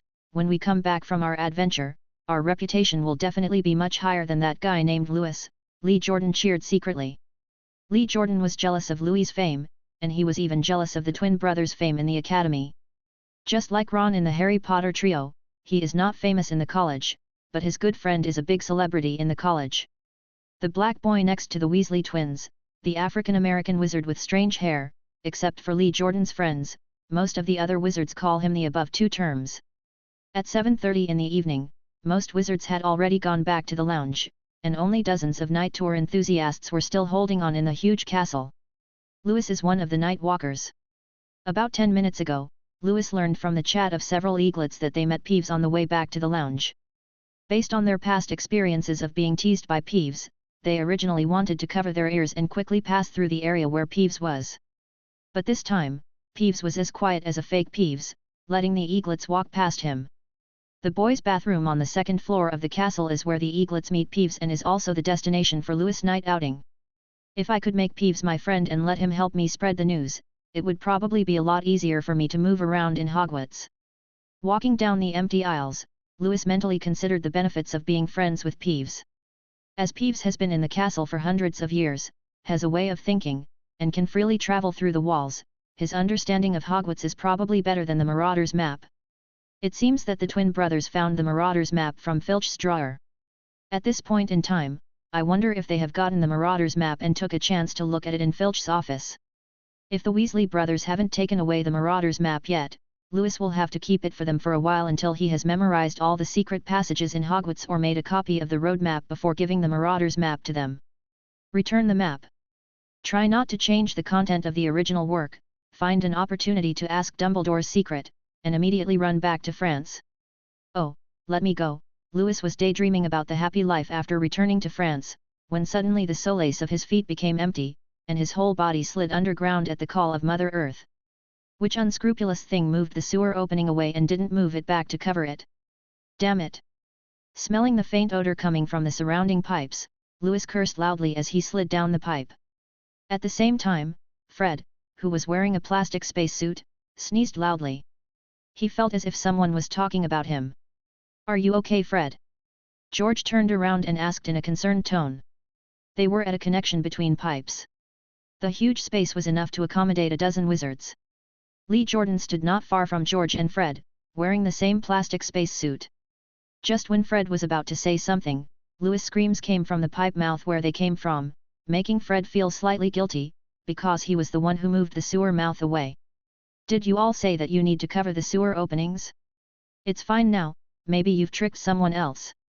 Listening to Lee Jordan's accusations, the Weasley twins subconsciously wanted to shirk responsibility and put the responsibility of not closing the manhole cover on each other. At this time, a flash of light appeared in front of Louis, who was constantly descending. He subconsciously took out the dragon wand and used the floating spell to bless himself. At Louis' current speed, if he fell directly without any protection, even if his body was stronger than others, he would still fall hard. Invisible big hands dragged under Louis. Even though Louis used 40 points of magic power at once, it still did not slow down his descent. Seeing the light getting closer and closer, Louis simply dispelled the floating spell that was constantly devouring magic power, and activated the earth barrier talent when he was about to break out of the pipe. There was a dazzling light yellow light in front of him, and there was a feeling of levitation on his back that was in contact with the pipe. Louis knew that he had rushed out of the pipe. He closed his eyes subconsciously, and his body hit the ground like a runaway train. Boom! The large light yellow cushion was deeply dented inward. George and Fred stood beside the cushion with nervous expressions on their faces. Causing someone to fall into an underground pipe was a big mistake, but if someone else got hurt, George and Fred would probably have to blame themselves for the rest of their lives. Although they talked about shirking responsibility, the twin brothers were worried about the unlucky guy who fell down. Instead of running away, they used the alchemy path prepared for the expedition to catch Lewis. Chapter 60. The cushion exploded with a bang, and Brother George, who was standing beside the cushion, was pushed back a few steps by the air waves. Lewis in the middle of the cushion was even worse. He finally fell down and was bounced into the sky. He came into close contact with the top of the pipe and fell to the ground. Only Lee Jordan, who was standing at the entrance of another pipeline and ready to escape at any time, had the best luck and was not involved in the air wave. "Are you okay?" "Sorry, we forgot to close the underground pipe entrance when we came down to explore." The twin brothers helped Lewis up, one on the left and the other on the right, and George said apologetically. According to the plan discussed by the three of them, one of him and Fred was responsible for opening the entrance to the pipe, and the other was responsible for closing the entrance. In order to make it more convenient for him to come out, he didn't have to find another exit and could return to the castle the same way he came. He dragged Fred and Lee Jordan and jumped into the underground pipe. "I'm fine, just be careful next time." Lewis' head was dizzy, and there seemed to be double images in his eyes, otherwise why would there be a red-haired wizard on the left and an identical red-haired wizard on the right? "That's good." The two brothers breathed a sigh of relief, and the guilt in their hearts instantly disappeared. "My name is George, he is Fred, and the one by the pipe is called Lee Jordan. He is a second-year Gryffindor student in your class." The moment George stretched out his hand to Lewis and helped Lewis up, George recognized who Lewis was. The recently famous transfer student had saved a lot of points for Ravenclaw, allowing the Eaglets to temporarily surpass the three major colleges. "Hello, my name is Lewis, and I am a second-year Ravenclaw student." Holding George's outstretched right hand with his right hand, Lewis looked at the appearance of the Weasley twins. Based on their appearance alone, he couldn't tell which one was George and who was Fred. The two brothers looked so much alike. No wonder someone in his previous life said that after Fred died, every time George looked in the mirror, he was looking at the mirror of Arist. "Is there anything dirty on my face?" "George, please look at it for me." Fred put his face in front of George, and Lewis kept staring at his face. He thought there was something dirty on his face. "Don't move." "Oh no, there's a poisonous spider on your face." George pointed at a white spot at random, with a hint of crying in his voice. It's over, I'm going to die soon. I'm still so young." Fred said with great enthusiasm. They had played similar games countless times. "Stop playing tricks and think about what to do next." Lee Jordan walked forward angrily and pushed away the Weasley brothers who were almost touching each other. As the organizers of the night outing, the two brothers should have a plan. It is up to the Weasley brothers to decide whether to return to Hogwarts and seal the entrance to the underground pipes or continue exploring. Hearing what Lee Jordan said, the twins frowned in unison. They really wanted to continue exploring, but they were also very worried about Lewis' physical condition. It was normal for him to get injured when he slipped down a pipe that was dozens of meters long and nearly 30 meters high without any protection. Even George and Fred prepared protective equipment and inflated their spacesuits before entering the sewer. The friction between the suit and the pipe is then used to reduce the speed. In addition to worrying about Louis, they were also worried about what to do if someone else slipped down the pipe. Lewis consumed the only soft cushion in their hands, and the wizard who accidentally fell down like Lewis could only fall on the hard surface of the pipe. You don't need to look at the twins to know that the little wizard will most likely be seriously injured, and may become disabled as a result, and he will hate the twin brothers for the rest of his life. "Let's go back this time. When the materials are ready next time, we will explore again." George made a final decision. "Okay, let's go back first." Fred regretfully agreed to George's proposal. He was still thinking of finding some good things from the tunnel. "So, how are you going to climb up?" "With your body." Hearing Lewis talk about the problem of getting out, Lee Jordan's face turned pale. When he slid down the pipe, he had a clear understanding of how lubricated the pipe was. The fine dust and some oil stains make the pipe at the bottom extremely smooth, and coming down is as fast and exciting as riding a roller coaster. But when he went up, Lee Jordan couldn't imagine the scene where he would grab the ground with both hands and hold on to the edge of the pipe to prevent himself from falling. "You can rest assured. We have been ready for a long time," the brothers said one by one. After that, George took out a large roll of linen rope from his pocket. You could feel the magical atmosphere from the linen rope, and you could tell that it was an alchemy tool made by the Weasley brothers. Lewis felt that the Weasley family was not suitable to stay in England and should move to France and join Beauxbatons Academy so that their alchemical talents would not be wasted. The father of the Weasley family, Arthur Weasley, has modified a magic car that can fly in the sky and become invisible. According to the alchemy knowledge Lewis has learned, he is at least at the level of a senior alchemist. Later, the Weasley brothers opened a joke shop where they sold the products they designed and created. Even the Ministry of Magic had to buy alchemy items from them, which shows their alchemy level. There is even a Weasley clock in the Weasley home, which records the names of each family member and allows them to observe their physical condition. Fred uttered the opening spell, and the linen rope moved and climbed up the pipe until it reached the surface of the second floor. Fred changed the spell, and the linen rope turned into a strong straight stick, which was placed across the edge of the pipe to make it easier for Lewis and the others to climb up. This is our invention. Fred and I called it the snake coil. It can withstand the pulling force of almost all normal wizards and is enough to save someone's life in dangerous places. Fred boasted about the benefits of the snake coil, with an expression that said if you don't buy it, you will lose money. Lewis ignored Fred and stepped forward to pull the snake coil to try. He used about 200% of the strength. The magic rope was pulled straight in an instant. From the faint sound coming from the coil, it could be heard that the snake coil was stretched to the limit. "What are you doing? Stay away from my baby!" George roared and rushed forward to pry Lewis' fingers apart. Lewis smiled awkwardly. Didn't Fred himself say that the snake coil was very convenient and could withstand the pull of a normal wizard? He was also a normal wizard. How come it was about to break with only 5 levels of strength? Fred ignored what was happening here and focused all his attention on Lee Jordan. Maybe he could become the brothers' #1 guest. "Which one of you will go up first?" "I will go up first if there is no one else." George stood beside the coil and urged.